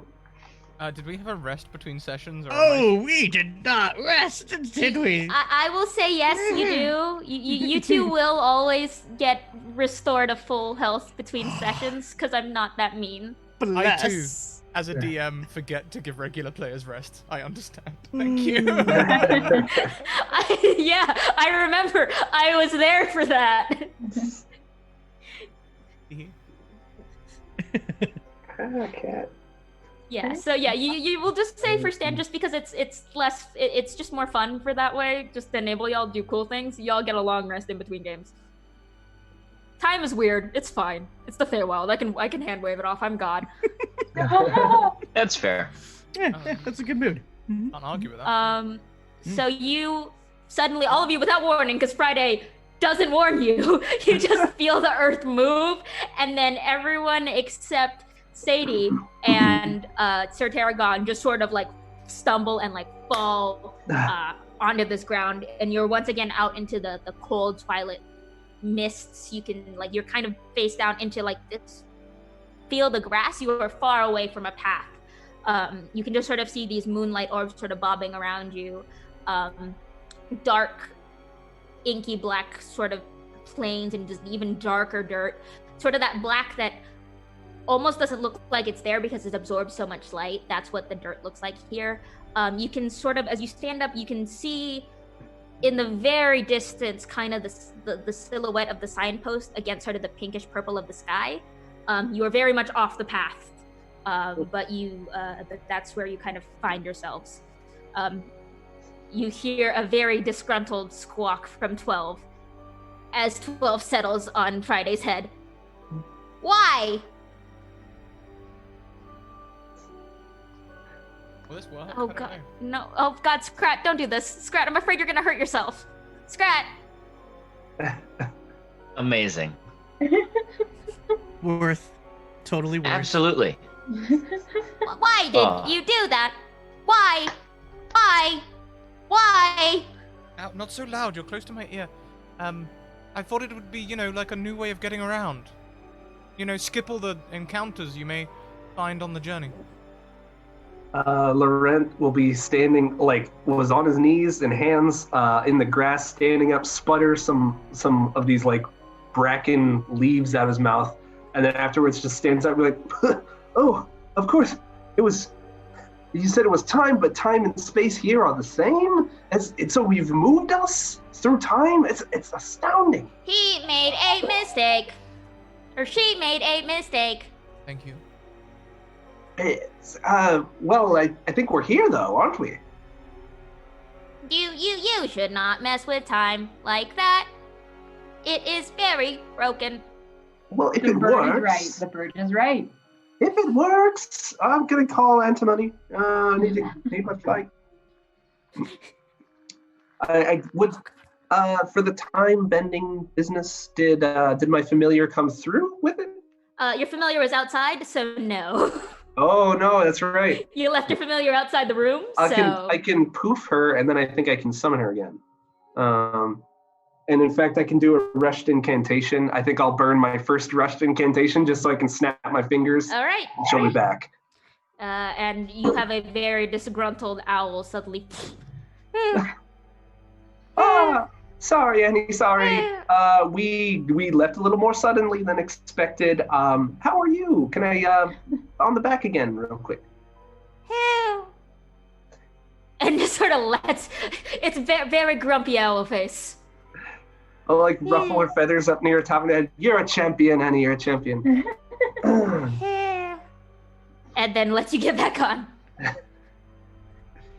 So, can I do an investigation roll just to see what's around us? Perception or investigation. I'll say everyone can do this as you're picking yourselves up and sort of dusting yourselves off and going, where the heck did we end up? Everyone can make me perception or investigation. You could even do nature because you're in the middle of a field, and that field, there's a lot of nature around.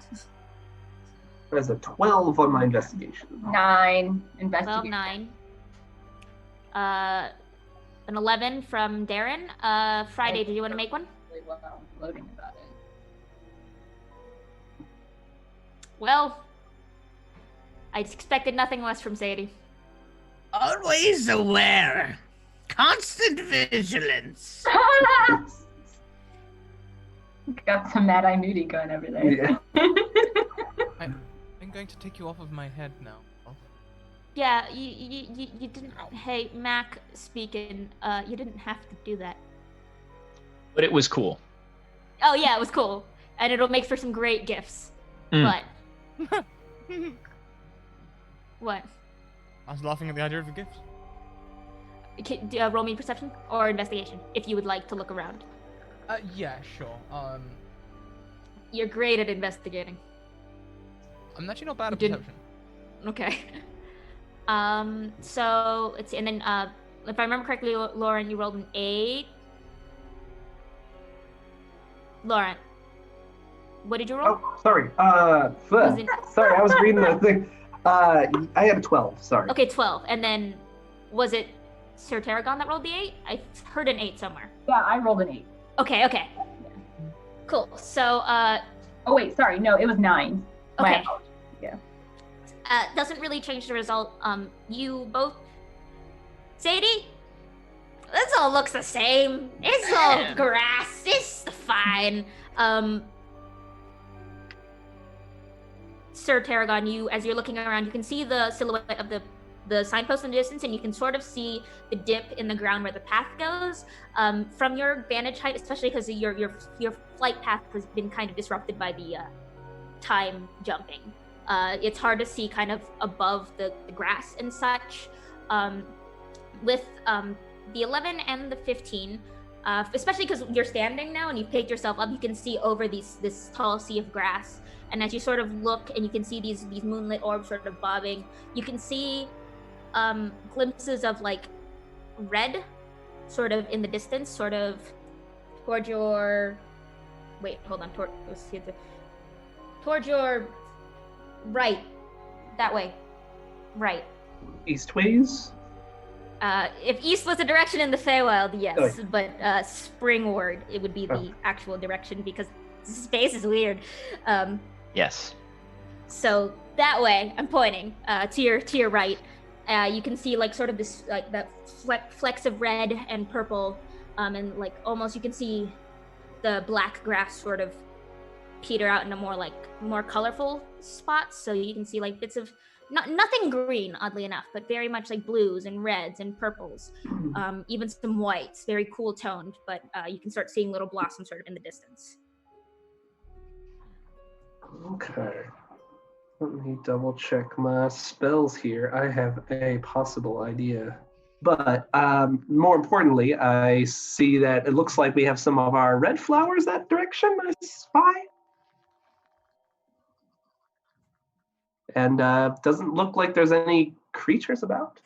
Yeah, no, you don't see any creatures about. I forgot to add that with the perception checks. Yeah, you don't see anything. You just see the little moonlit orb sort of bobbing around.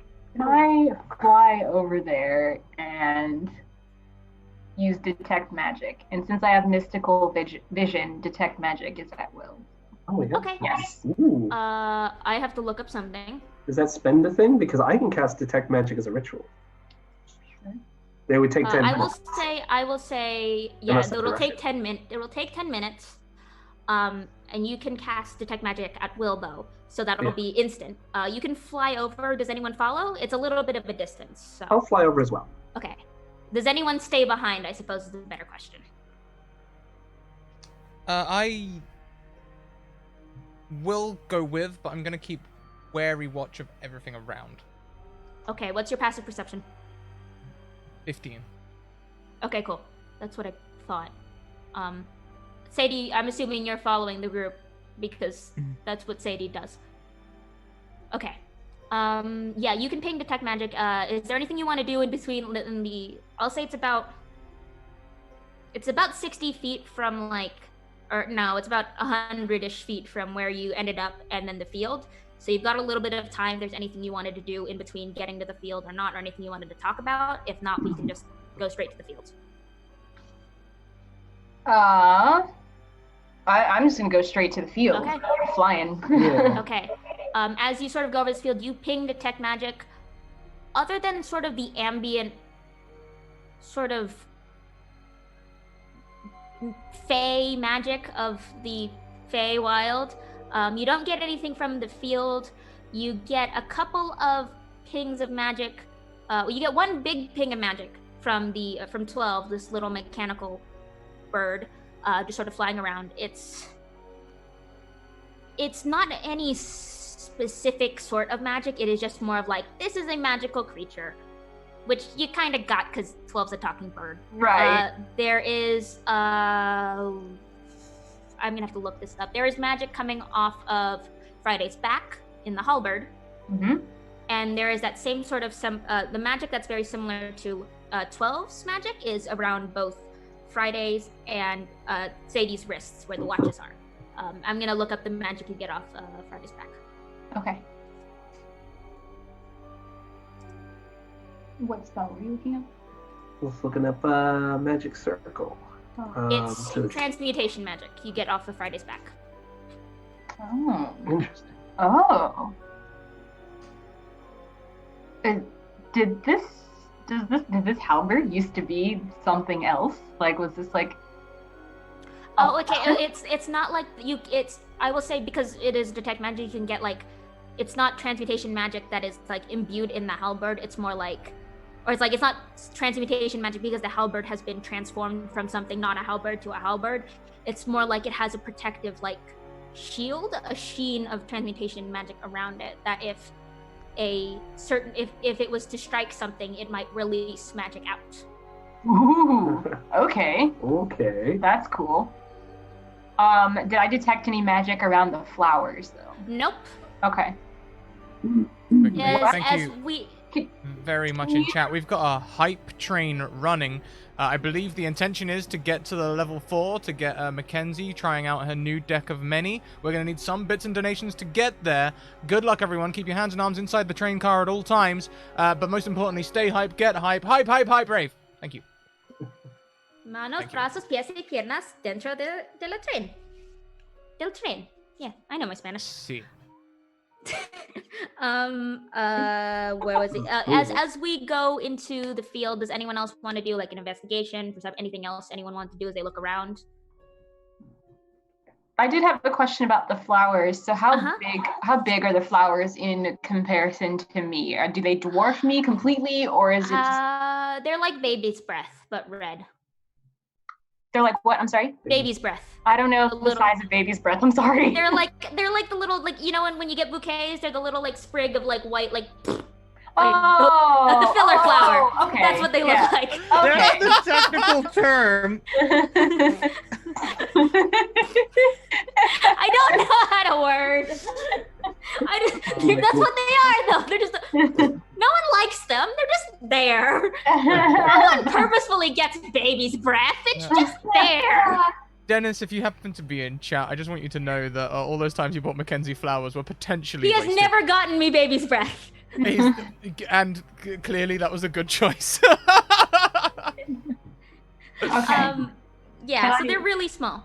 Darren, is there anything you wanted to do, or because you're the one who has the most writing on picking up these flowers? Is there anything you wanted to do? I think he's just focused on getting to the flowers, getting them picked up. He'll have like a little bag to put them in and just going for it. Okay. Cool. He's just We'll get back to on a you in a mission. bit. Yeah. I mean, I'll flutter around Darren just to kind of like keep an eye on things, make sure nothing weird's happening. Okay. And Can I pull a flower out? Okay. Well, we'll get to everyone who's picking flowers. We'll get to that in a little bit. Sure. Sadie, Friday, are you doing anything? Halberd drawn, keeping watch, following Darren maybe 10 feet back, keeping a watchful eye everywhere around. Okay. Sadie, are you doing anything, or are you just enjoying the field? Picking the wrong flowers. Okay. Cool. Oh, this one is lovely. You find a really pretty blue flower. It's like... No! Traumatized from this. You pick this really pretty like blue flower. It looks like a hibiscus, but it's like glowing, and you sniff it, and you can see like even as you sniff it, like you can see it go and like the blue glow sort of goes up. And Sadie, we are looking for red ones. oh god. So we did get a couple weird arcanas. So Sadie, as you sniff this flower, Do it, Mackenzie. Wreck you me. suddenly are able to hear the surface thoughts of every intelligent creature within 60 feet of you for the next minute. Wow. Aw. For Dang. eternity. You hear everything. Dang. Should we put those thoughts like in the chat maybe, so that we're not I'll just say constantly talking? because there are so many. It does say you have to use your action if you want to focus. Sadie, suddenly it's like you just hear everything all at once. You hear the halberd, you hear 12, you hear Friday, you hear Darren, you hear everything all at once, and you're just like staring there like you know, the I see everything, like that. That's just kind of what's happening. It's the cat. It's the cat prophecy. Oh. Yeah, you're just No. like transcending. If there are any thoughts you do want to focus on, we can do that. But I will say, Yes, there are. Okay. Because somebody was a little dark in gloom, and maybe, I don't know, a little concerning, even for an old man. I would like to know what Darren's surface thoughts are as he's picking red flowers. Darren, what are your surface thoughts? I need to get the flowers. I need to get the flowers. There's a flower. I'm gonna pick that flower. Is there another flower? There's a flower. Okay. Cool. Simple man. As that's happening, let's see. I'm trying to think. So Sir Tarragon is picking a flower, and then Darren's also picking flowers, and then Lauren and Sadie are watching Darren pick flowers, and then Friday is just sort of keeping an eye on everything. Am I correct? Yes. That all sound right? Do you want to know her surface thoughts as well, or? No, it was only if Sadie was focusing. I see. So if Sadie wanted to focus on Friday's thoughts, then we'd go into it, but Sadie decided to focus on Darren. Everything else is just chaos. I will say, let's see, I want Darren to roll me a perception. All right. And I want Lauren to roll me perception. Actually, no, Darren, Lauren, and Friday roll me perception. Perception. That's a 13. 13? A 16. Okay. Scrat, will you please roll me perception? Getting excited about this hype train over here. We're at 79% level 3. We need level 4 for the Deck of Many, everyone. We are doing pretty damn well. Thank you. Awesome. Okay. So we'll start from least perception to highest. So we'll go with so Friday, as you're sort of watching, you see Sir Tarragon start picking these flowers, and it's strange because you see them pick these flowers, and they've got like these very brackish black stems, and you can't tell if it's a trick or a light something, but as he pulls one from the ground and sort of starts collecting them sort of over his back, you swear you see some of the underbrush shift or move. Bits of it, you can see some of the dirt fall away, and there's a glint of metal, of something. Lauren, as you're watching Darian sort of pick these up, he doesn't catch this yet in his haste, but he picks one up, and you have to do a double take as Darren moves to another flower, because what's left behind as he uproots this flower, it's not dirt, or it is dirt. It looks like there's something else beneath it, and you just sort of get with your double take, and you look a little bit closer. It looks like an empty eye socket. Ugh. Underneath the flower. And Darren, as you sort of pick up more of these flowers, you get a better look. You clear out a very large area, and you pull something off, and you can see as you pull it away, what's beneath it isn't dirt or roots. It's an emaciated jaw, just sort of left, hanging dead, rotted, sort of this dead bone. There are bits of like old, dry corpse or dead, but it's not.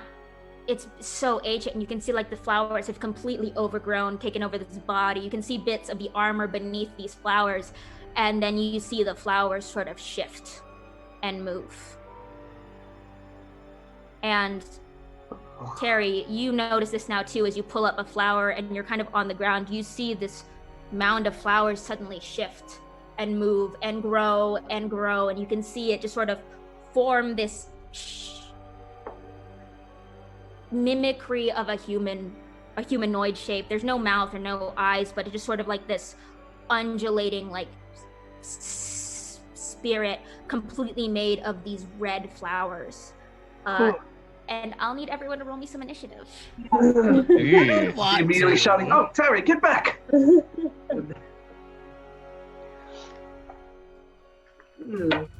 Not so great. So much flex. There's So only little one of max. these things, right? Sure. Right now, anyway. There are actually 2. Okay. And they rolled a fairly average initiative. We Okay. have 3.5 minutes left in the hype train. We are currently 18% of level 4, which we need to see the cards. Currently, we will each get 2 nat 20s if we stay on level 3. But let's hit it's been a while since we've hit level 4 or 5. Let's do it, y'all. Let's do it. Thank you so much for all your donations. I'm so grateful. Thank you. Okay, let's go, sorry, Lauren and Tarragon, what did you roll initiative? What were they? 18 for me. 18, and then, I got a 10. okay, awesome. So, Tarragon, what's your dex? Your dex modifier. I don't have one. Is it 0? 0. Okay, cool. Then it's because you and Friday have the exact same initiative and the exact same dex modifier, so you'll just go at the same time. Okay. Okay, so Friday and Terry, and then Sadie is next with an 11, and then 10. What are the Lauren? What is your dex modifier? 0. Cool. The flowers go before I'll you. have 0 Yeah. next month. These are surprisingly dexterous flowers. And then Lauren. And then last, Darren. I'm sorry.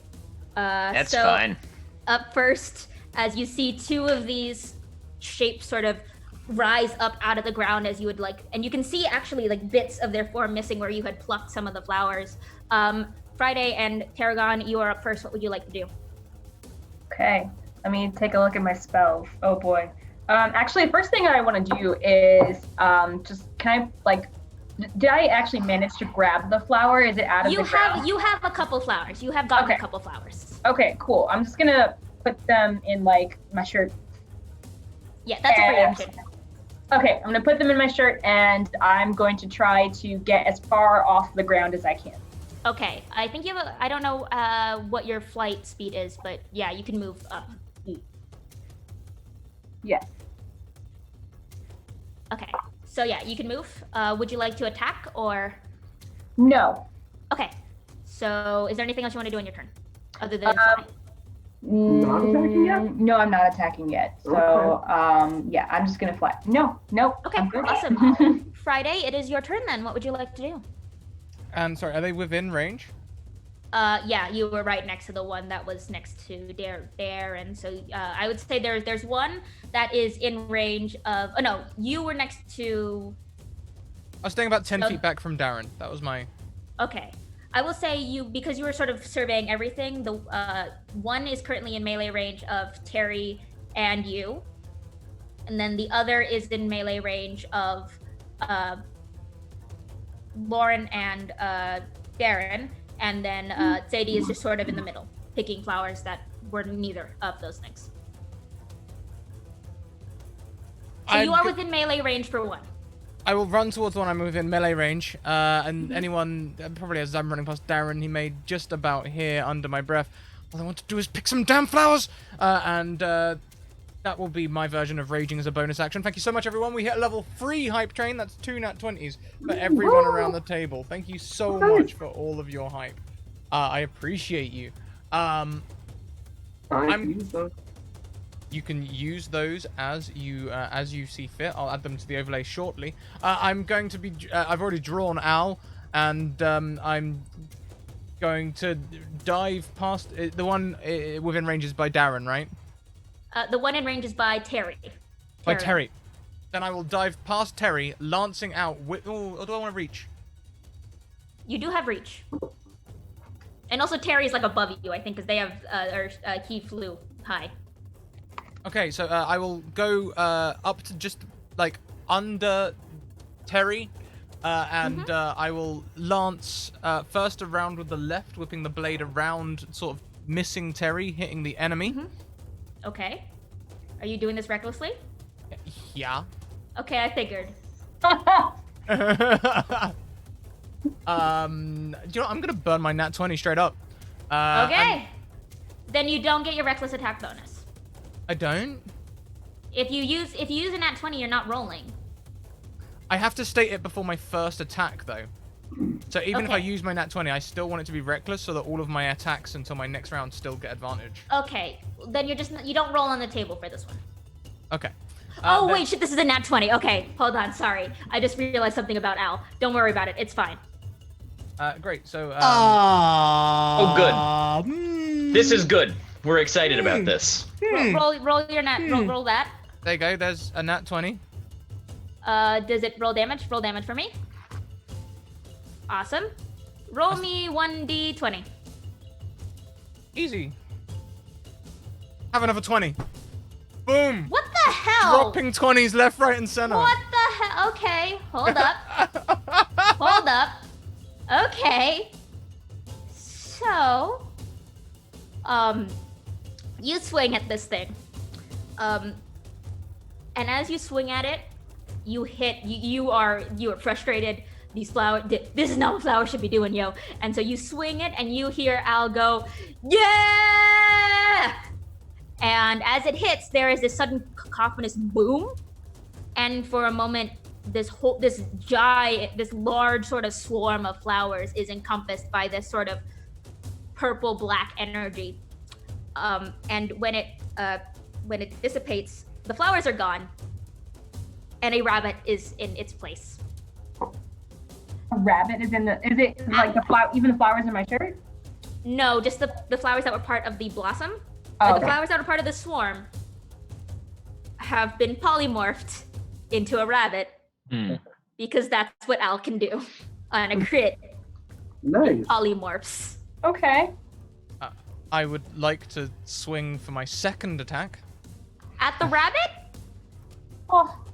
No, yeah, actually, well, I mean, it's the only thing in range, right? Soup. Rabbit soup is delicious. Yeah, I would say like y'all are pretty close to each other. If you wanted to use the rest of your movement to get to the other one, you can. Oh, yeah, I'll do that then. I'm not worried about an opportunity attack from a rabbit, and I'm at reach anyway. So I'm gonna run towards the other one, running sort of like and go for the like lancing attack. Okay, go for it. Reckless. So. Oh, hang on a minute. That is not a 20. That is an 18. Sorry. Okay, that's fine. 18 I'll to just hit. take. Yeah. Well, it's still a. Oh, well, actually, it was a 20. Yeah, it was a 20. It hits. It hits. This thing is very big and very easy to hit. It's another 10 damage. Okay, so this one gets 10 damage. Yep. And then roll me a d10. Oh, yes. I almost forgot. The feature. A 1. Okay. Cool. So as you swing Owl a second time, you will hear again another voice, but it's not owls. As much as you hate owls, it's laughter. Just sort of. And both you and the flowers take 1d8 psychic damage and have disadvantage on all your saving throws until the end of your next turn. Oh wow. Oh. Yikes. Ouchie. You two take bruh. 8 damage. I rolled it first. Sorry. Oh, yep. Okay. Yep. That's fine. This Sorry. is fine. This is fine. Sorry. This is fine. This is I fine. had pulled up the table first. So, It's all good. are you okay? Oh, yeah. I'm more than okay. This is exactly what I wanted out of this class. Okay. And then with that, is there anything else you want to do on your turn? Action attack. Secondary attack. Bonus action. You raged. Rage. Done. Okay. Sadie, you're up. I mean, Friday is attacking the flower. This is all very confusing, and you are all so loud. It's just I'm gonna Eldritch Blast to raise at whatever Friday was Okay. attacking. Cool. Roll me those attacks. Just kidding. It's not. Yeah, it is. It's my spells. I know how to roll 20 It's okay. Don't worry about it. for sure. Nope. Kidding. Wow. I guess I just really don't know how to roll 20. We'll take care of it. We'll take care of it later. Don't worry Yeah, about I gotta add it in there. Roll 2d20. 26. That's the first one. Oh, that hits. And the second one. Is Those hit. 23. Dope. So those are 10 plus 3. I'm very good at this. Okay. 8. There you go. And 6. Okay, 14 points of 14. damage. Oof. Oofity, oofity, oof. Okay. Your Eldritch Blast, you can you can see bits of the petals actually like burn away, and it just sort of lets out this like grotesque sort of like noise of pain. Anything else you want to do in your turn? I would like Sadie to unintentionally hide. I don't think you can do that as a bonus action. Yeah, I think you're right. I think that's You're an not a action. rogue, so you cannot do that as a bonus action. Correct. No, I can, because I'm a goblin. Oh, okay. Yep. Then you hide. Yep, just hide. Awesome. Just accidentally trip into the flowers. Like it's not intentional. It just happens. It's just you sneeze and then you launch yourself back into the flowers. Perfect. Okay. Cool. Then it is the Dread Blossom's turn. And they are going to attack the person who woke them up. Sorry, Darren. Hi. So good.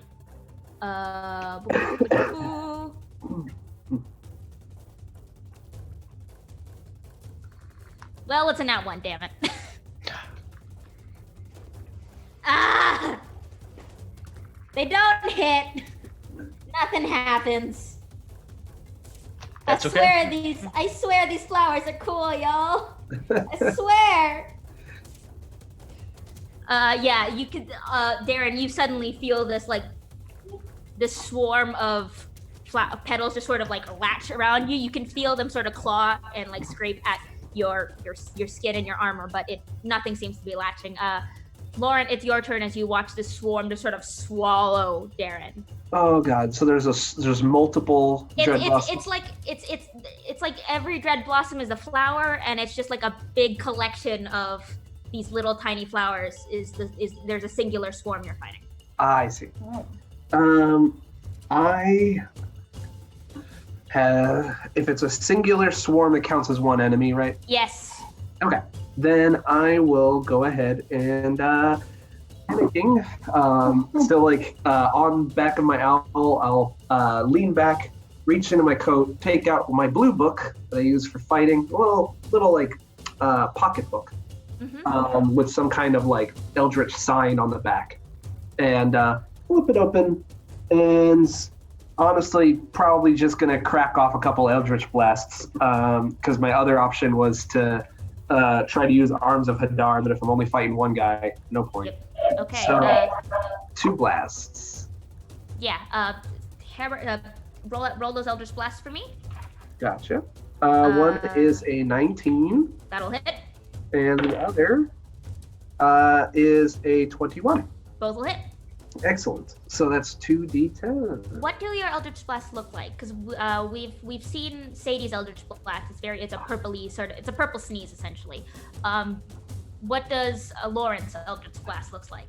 Laurent, when he cracks open his book, he'll do some hand signs into the air, evoking a brief light that takes the form of some type of sigil, and then from the sigil will be a warp of air that has a slight blue tinge to it, and it sort of like wafts through the air in a rather erratic fashion. Okay.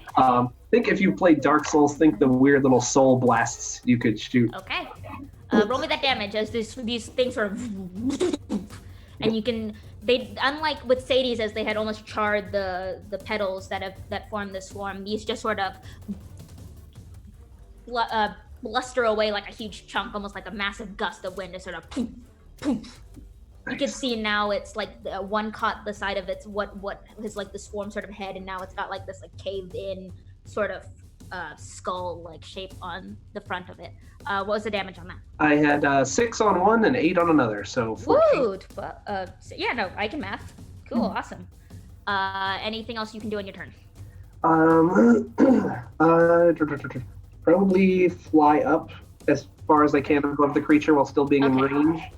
You cannot fly up as high as Tarragon because Terry used their full movement, but Yeah. you can fly about to like eye level with it. Okay. I just realized your Eldritch Blasts are tiny. Oh yeah. Yeah, I guess they are. Fuck you! Yes! Oh, it's so good! Little lasers. I feel like Sadie kind of like looks at you from like underneath the flowers, like just that like side eye, like what was that? You know? Oh, much more impressive than regular grandfather side eye, the worst. And then with that, it is Darren's turn. You are currently in the middle of the swarm. Right. Okay. Well, simple guy. Darren is gonna pull out his longsword and just swing to hit. Okay. So. Yeah. You are within because you are in the swarm space right now. Okay. So if you stay in the swarm space, I will say your attack is disadvantaged because it's kind of around you. If you Sure. move out, there will be an attack of opportunity, but you will not have disadvantage on the attack. So it's up to you. Yeah. Let's move out. Why not? Okay. Cool. Still this one. Guy can't roll for shit. Can I let it hit me? Yes. Sympathy damage? No. Let it hit me. Okay, I'm gonna. Yeah. Ooh. Cool. I'm not gonna do the nat 20. So you take 25 necrotic damage. Oh. All right. I would like to use my reaction to use Sainted Reprisal Yeah. and deal 2d6 radiant damage to Hell the yeah. creature. Do it. Okay, hold on. God, this creature involves so much math. I wasn't expecting this. 35 divided by 2. I didn't look Okay. at anything on the martyr, but this sounds dope. Yeah. 73, and then you did how much damage? I'm gonna roll 2d6, and I've got dice. Why don't I use them? Okay, cool. Go for it. I've got a 2 and a 4 for 6 radiant damage. 6 radiant damage. All right. And now I would like to take my action. I would Go for like it. to make my 2 attacks at this swarm. We get 2. That's 60.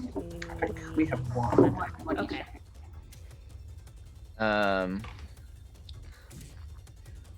Do you want me to click it twice or just use those 2 rolls? Are you rolling at advantage? Oh no, are you rolling at advantage? Or... I don't think I should be. Yeah, no. Just you're making 2 attacks though, right? Yeah, I'm making 2 Okay. attacks. If you're making 2 attacks and you're not rolling at advantage, we just use the one on the left. So the first one would be an 8. Perfect. I will say you do have nat 20s to use if you want to use one of your nat 20s. Let's use one of them just so that I Okay. get a hit here. Okay. So I'll use one to make sure that second hits. I will say, meta. This thing is an armor class of 13. If you use your nat 20 on the first one, and then take the second one, both will hit. Since you're being nice to me, sure. Okay. So that is So the 13 and then the nat 20 will hit. Just roll me. Click the middle one twice. The word that says longsword. It'll roll damage. okay. Click that one twice, and we'll take. I'll math it out. If I get hit, I'm down. Yes, If same. you. Oh no! Click the So it's in where roll the 20. where the roll is output on the chat window, where it's output. You want to click on the word longsword, Oh. should flash red. There you go. And if you click the Perfect. one that's in that 20, it will roll critical damage for you. Yeah. Oh, perfect. There we go. Okay, so let's see. Ooh, that's Ooh, and you rolled And- max damage on your crit too. So that's 9 plus 13 plus 8. And I would like to additionally Okay. sacrifice 5 hit points Okay. using Torment to deal an additional 10 radiant damage Okay. on this creature. Dang. So I will say, let's as I'm mathing, you feel these as you move out. You feel these blossoms latch onto you as you move and like tear into like your skin, and you can feel them like sort of draining the blood from you, and you can almost feel like that shakiness sort of overcome your body, but you take a deep breath, you steel yourself, and you have that radiant retribution. Why don't you describe to me what this looks like as you take a massive chunk out of this swarm of dread blossoms, and I do the math to mechanically know how much chunk you took out. So, first I step away and the swarm attacks me, and as that happens, it's like as it hits it, it recoils. There's like a radiant glow from where it hits me, and it knocks the creature back ever so slightly. And as that happens, Darren just looks, and then comes around, swings twice, and on that second swing, as he hits, he is just going to it's just gonna be like a low growl, like a "Rah!" And as it hits, the sword impacts, and the that particular area of this plant is again impacted by that radiant damage. Just like a little blast of light comes out of it, essentially. As you swing your sword and it cuts through these petals, you can see that radiant light catch on some of the veins and the veins of the leaves and the roots, and you can see it sort of arc up into this massive creature like a lightning tree and glow and singe before sort of pulling away. And it's that sort of noise from this creature as it takes a bunch of damage. Oh my god. With that, it is back to top of the round with Tarragon's turn. What would you like to do? There's still a rabbit. The rabbit has not done. The rabbit can't do anything. It's a rabbit.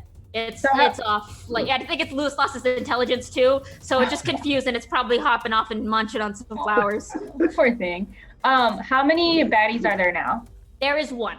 Just There's one. one swarm. It is the one that Darren just took a massive chunk out of. Okay. I'm gonna go ahead and use Force Dart.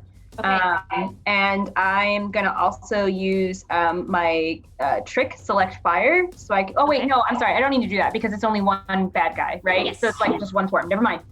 Pretend today. But can I use my crit? I'm gonna use my crit. Yeah, go for it. Awesome. I'm gonna go ahead and use that.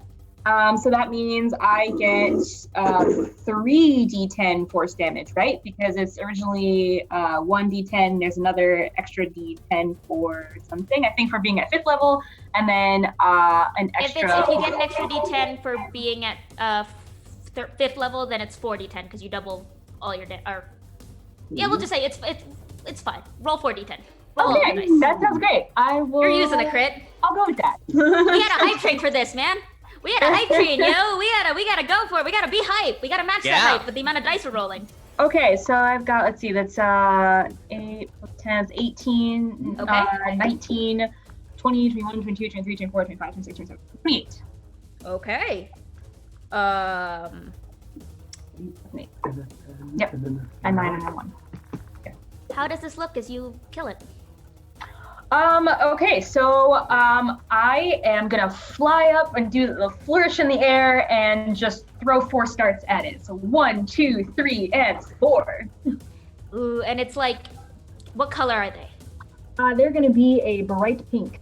Ooh, so there's this sudden you fly up, and you are well above this thing. Like this is a large creature, but because you had flown up so high with previously, you are above it, and there's this brilliant shimmer of pink light around you, and all of a sudden these 4 darts just and hit this thing. You can see like the petals ripple and bluster away in this sort of force wind, and you can see it almost trying to reform, just like and trying to like go down. It like crawls down on its hands and knees, and it's like you can see it digging into the ground. It's these petals forming nails, trying to dig into the dirt, trying to pull it up. But again, another force dart kind of hits it, and as your last one sort of impacts it in the chest, there is this and the petals themselves just sort of burst in a cloud, and then you're just surrounded by these raining petals as the pink light sort of fades, and this creature is defeated.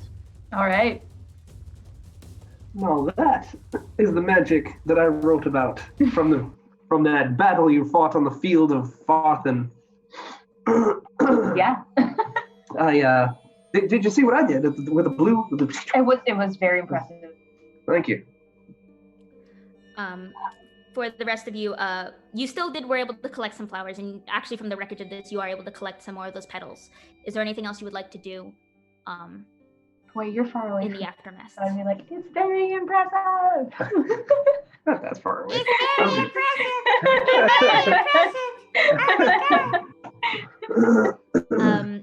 Darren, I'm assuming you want to collect as many flowers as you Yeah, can. I want to make sure that we have at least 12. Okay. Maybe bring a couple extra just in case. Okay. It's not too much trouble. After that incident, and perhaps I should put down a circle and protect us a little bit. It'll just take a couple minutes. I'd like that. I've actually got a little bit of a headache after all of that. Okay, very well. I can draw us up a magic circle. That is a 15-foot space, I believe. Okay. Let me double check.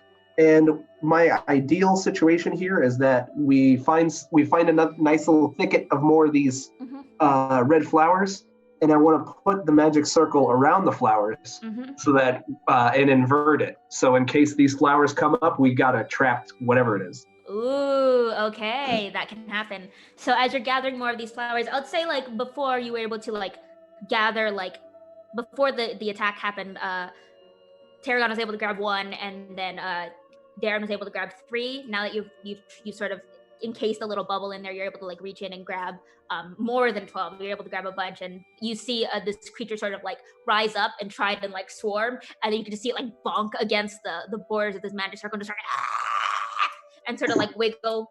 It's just in a space that's too small for it, and then eventually just sort of like sinks back down into the earth after seeing nothing, or after not being able to attack whatever it disrupted. See, there you go. A little bit of preparation and eases everything. Anything else anyone would want to do? We've gotten how many now?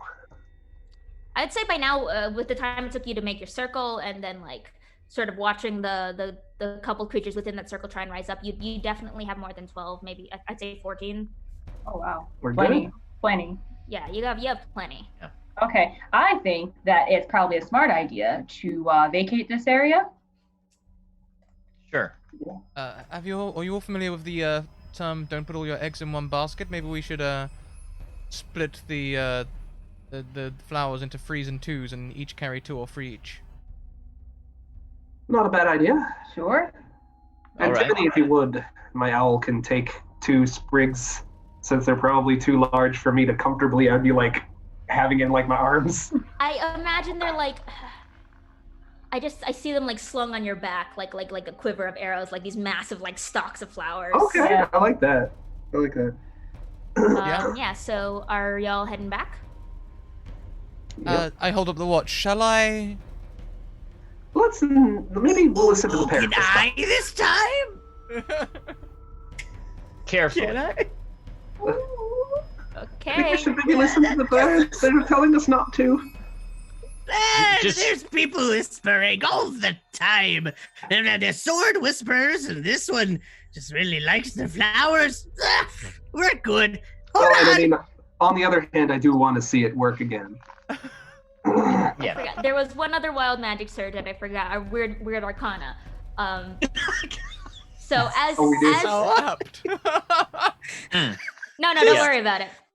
It's Oh, not. It's not. It's more of as you are hovering over it. 12 just sort of notices something in the. I will read this. I will read what this result is word for word because it's hilarious. oh God. A seagull swoops down and attempts to steal a weapon from the nearest hostile creature. If they are unarmed, they instead get pecked for 1d4 piercing damage. So 12 dive bombs the rabbit. Oh, the rabbit! The rabbit gets pecked. The Oh, rabbit unpolymorphs into a swarm.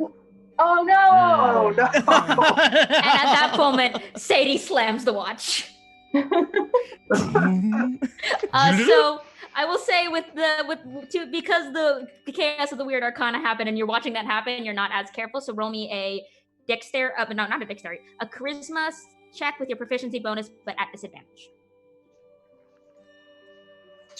So let's see. Charisma. Oh my God, where'd my sheet go? It's right here.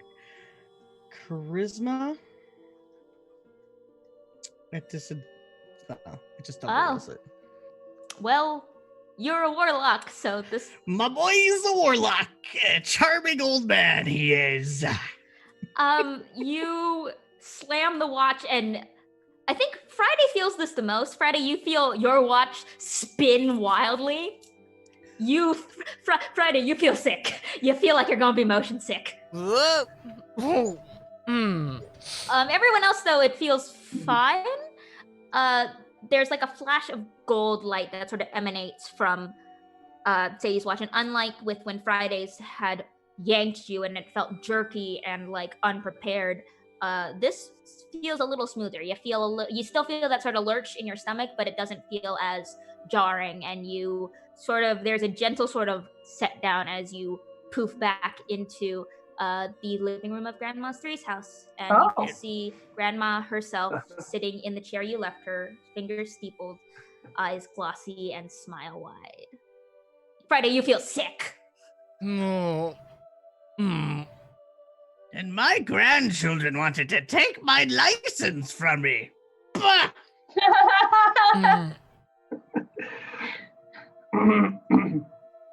12 sort of nestles on your shoulder and pecks your ear, Friday.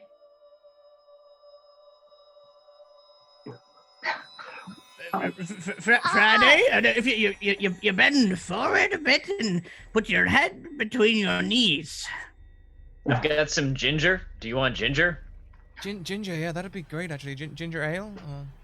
Yeah. Oh, are we speaking of ginger tea, perhaps? I would go for some tea. Just have a piece of ginger. You just chew on it. You'll be all right. Grandma Drew was going to interrupt, but when you pull out the knob of ginger, she's just like, no, this is fine. Just jam it in Friday's mouth. It burns. Okay, we made it back. We did it. Most successful. Good child. That's what happens when the other half messes with time. We've got a lot to talk about. But for the rest of you, I see you have my flowers. That's what we do. We'll take the 2 sprigs that I have, toss them to the table. And she holds out her hand for Darren to hand over the flowers. Here you are, grandmother. Thank you. I'm gonna keep this one. Well, we do have extra. I'm keeping this one. Hey, I never signed a contract that said that I would give her these flowers. Yeah, you can keep one. She has the 12 that were requested, so she's fine. So she starts to bustle around. I won't go into, we won't spend too much time on it, but it takes about 15 minutes. She makes most of the flowers go into a pot on the pot on the fireplace. A couple of them, though, you can see she sort of waves her hand over them and they dry up instantly, and she sort of crushes them in a mortar and pestle and mixes a couple of other herbs and spices in there, puts it in a little mesh bowl, and then tosses that into a very tiny mesh ball and tosses that into a very tiny cup, almost like the size of a thimble, and sort of very gently pushes that over on the table. Could I have Laurent like feverishly kind of around her space? Like if she's on a table, he might hop onto the table and be like, "Oh, what are you doing now?" Like, and she is very willing to actually talk about it. Like she's very much like, well, you see, if the Dread Blossoms themselves have a bit of an intricate magic of the Feywild, so they themselves, as they grow from the ground, they're very easy to undo the sort of magic that gets people like you in your predicaments. The other things are mostly for flavor. For that one, and she'll gesture to the cauldron sort of bubbling on the stove, preparing the Dread Blossoms in a different way makes them, well, the consumer of such things have unfortunately bad luck. Which I think, child, and she sort of turns her head without moving the rest of her body to look at Darren, is very much what you want for your situation. I want bad luck. No, not you. That one. The one with the grudge. Oh yes. Yes, that'll do nicely. Yes, there are multiple ways you can apply the tonic, child. You can feed it or spread the essence around whatever unfortunate homestead you are willing to affect, if you are not afraid of catching any passers-by and the unfortunate side effects. But it should suit your purposes nicely. Oh, the best. Yeah. Perfect. As she moves around, she also, Sadie, you get breakfast. Perfect. Finally. And Sadie's just gonna like. It I is don't know, exactly to your magic tunic. specifications. Is there Great. soup? It's everything Sadie put on the checklist at the beginning. Perfect. It's just like a cup of like matzo ball soup, but then also like 2 things of sunny side eggs, a little side of bacon, maybe a little extra side of bacon. And as you take your little tea and you drink it, Grandma 3 says it'll happen in about an hour, so you may want to be in a place that isn't small, and so that you can go back to regular size. Yes. She, Don't destroy my hut, is what you're saying. yeah, pretty much, just in case. And then she also gives Darren a couple bottles of like this sort of deep reddish liquid, and then a couple other bottles that are the dregs from the bottom of the cauldron. All of them are applicable in the same way. They all induce bad luck to people who receive them. She explains, and then she also includes on the bottles that the label that you can peel open, and it has more instructions on them. The labels all have that. Very thorough. She hands them over, and she is there anything else I can do for you? Or have we finished our business? Well, wait. What was that about bad luck? There was something about bad luck. Oh, that We don't was need to him. investigate. That No. was him. That's Okay. for Take me. it up with him. Okay. I don't believe he wants to affect you. Right, it's someone else's bad luck, and we're not gonna bother asking any questions. Okay. And we got what we need, and I thank you. And there are very much. absolutely no side effects to him drinking. You completed your side of the deal. I only induce side effects for those who owe me a debt. But you are fine. Enjoy the rest of your stay in the Feywild, child. Oh, of course, I look forward to it. And so she sends you two on your way, unless there's anything else you would like to ask. No, I'm still listening. Okay. Nope. Darren, is there anything else you would like to ask? No, I'm just gonna take my potion and get on out. And she gives you a very knowing look. And it's almost like a dark look just passes over her face. She knows how much this means to you, and she knows the length you're willing to do it.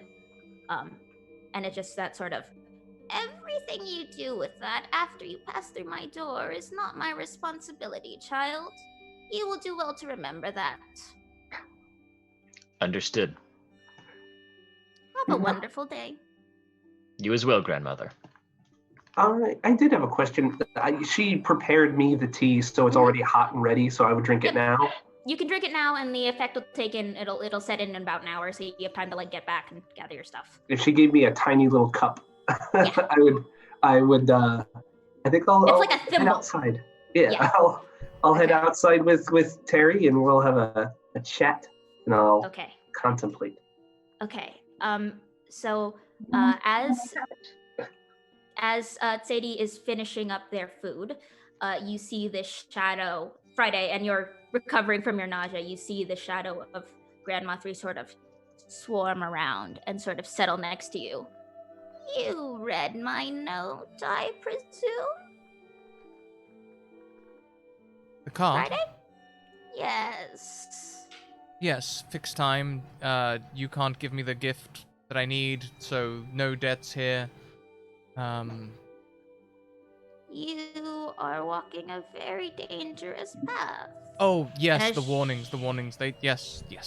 She holds out this very long fingered hand, and you can see sort of the shadows that are like roiling around her feet. They snake up, and you can see the shadow in her hand sort of, they loop, and they form a very intricate metal rod 3. And she hands it over to you. The others will not be so easily found. Well, We have not been together for a very long time. or no time at all. That's how the Feywild works, right? Yes. You will want to go down the road next. Down the road next. 8 will be the one you're looking for. Be careful. The more the clock ticks, the less people want to keep it together.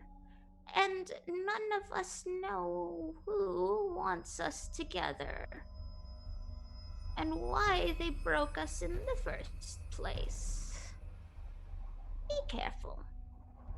Right. And she takes a very, very pensive glance over at Sadie as 12 sort of nestles on his head. Keep an eye on him, will you? He's a lot more important than he realizes. And that's where we're going to end this session of Downside Up.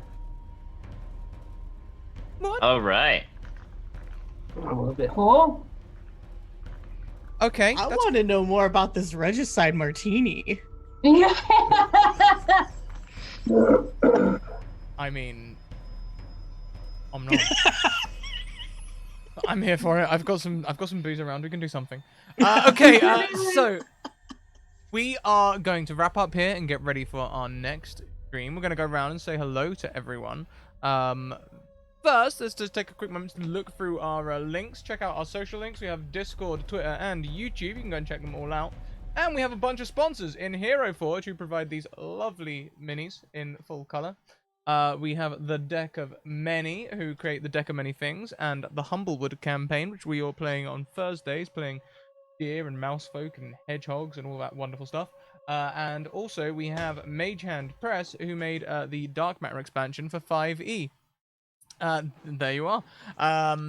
Available in hardback at your local game store. They also made yeah. all of the. They made the Investigator, the War Mage, and the Martyr, which our wonderful guests played today. All of this stuff that you've seen today, Yeah. Mage Hand Press. Check it out. Next is Eberron. You are right, Kenjia. I've just seen two things though. Before we go around, sorry, I'll just then I'll just exit out in the end. Roll20 are scheduling downtime, like now, so we'll figure that out for the next episode. There might be a break in the music in the break. I'll figure something out.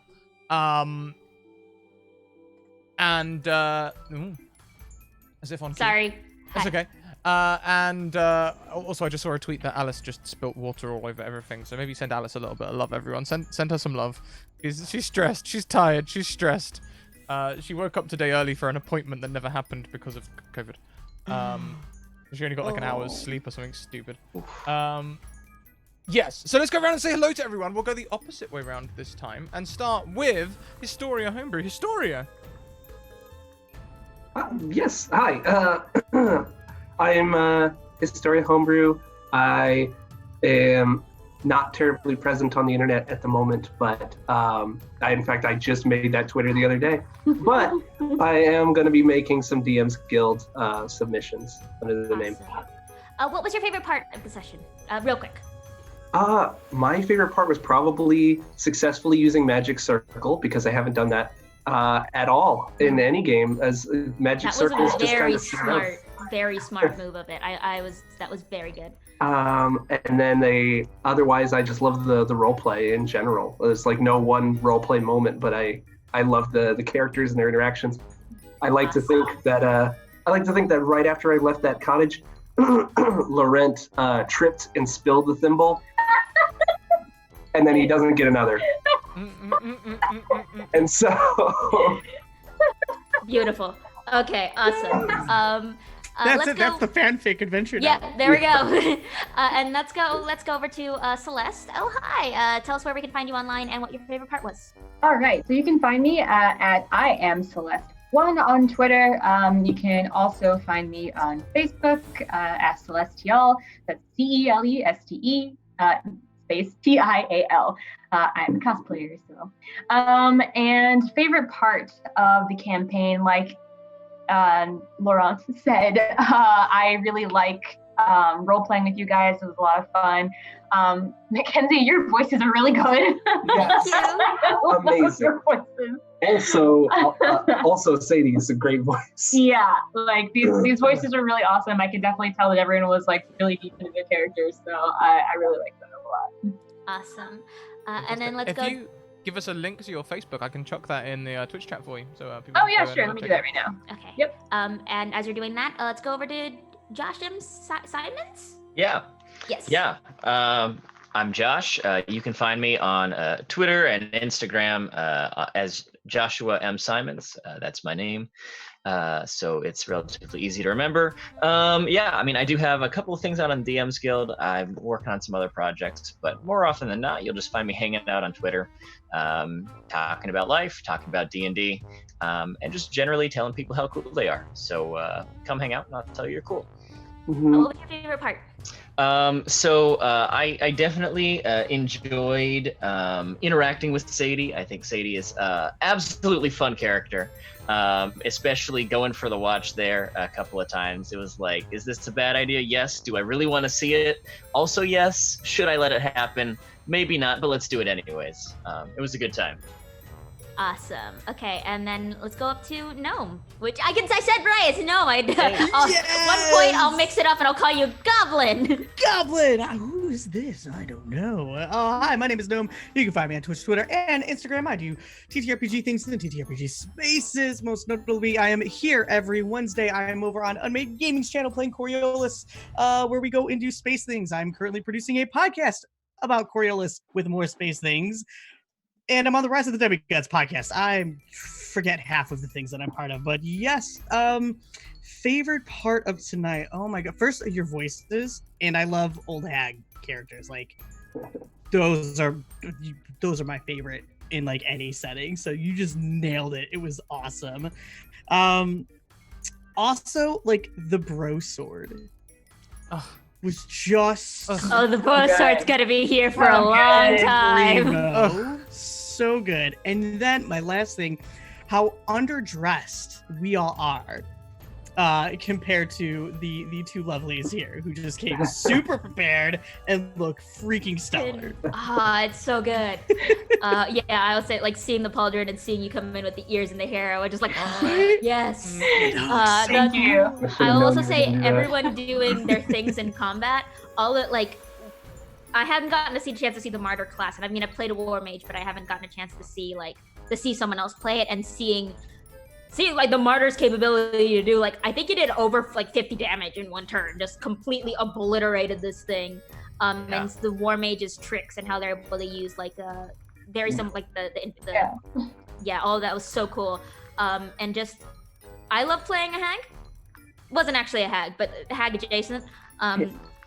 It was just a lot of fun and kind of watching everyone's reactions as they sort of got into hag mode was fun. And I love Al.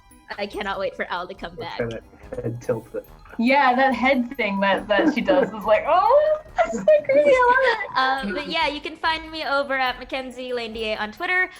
This Friday, we'll start my 4-week journey as a player, being the one spooked. In Over Tales from the Mist on the Wizards D&D channel, I will be playing Sorrow, a half-elf monk.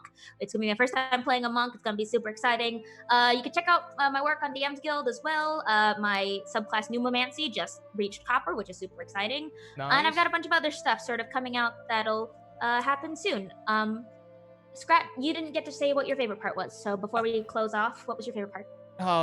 What the? That card, like, hey, I can't make a deal with you. You're out of your league. What? Like, yeah, that's the moment. That's the moment. Oh, powerful hag. Can't help you. Sorry. That's yeah. We are going to take a break, everyone. We are going to be back in around half an hour with our Eberron game, another viewer game with 2 guest players. And I hope you all will stick around for it. Bear with us on the music. Everything will be fine. Keep on evoking emotions. See you soon. Bye!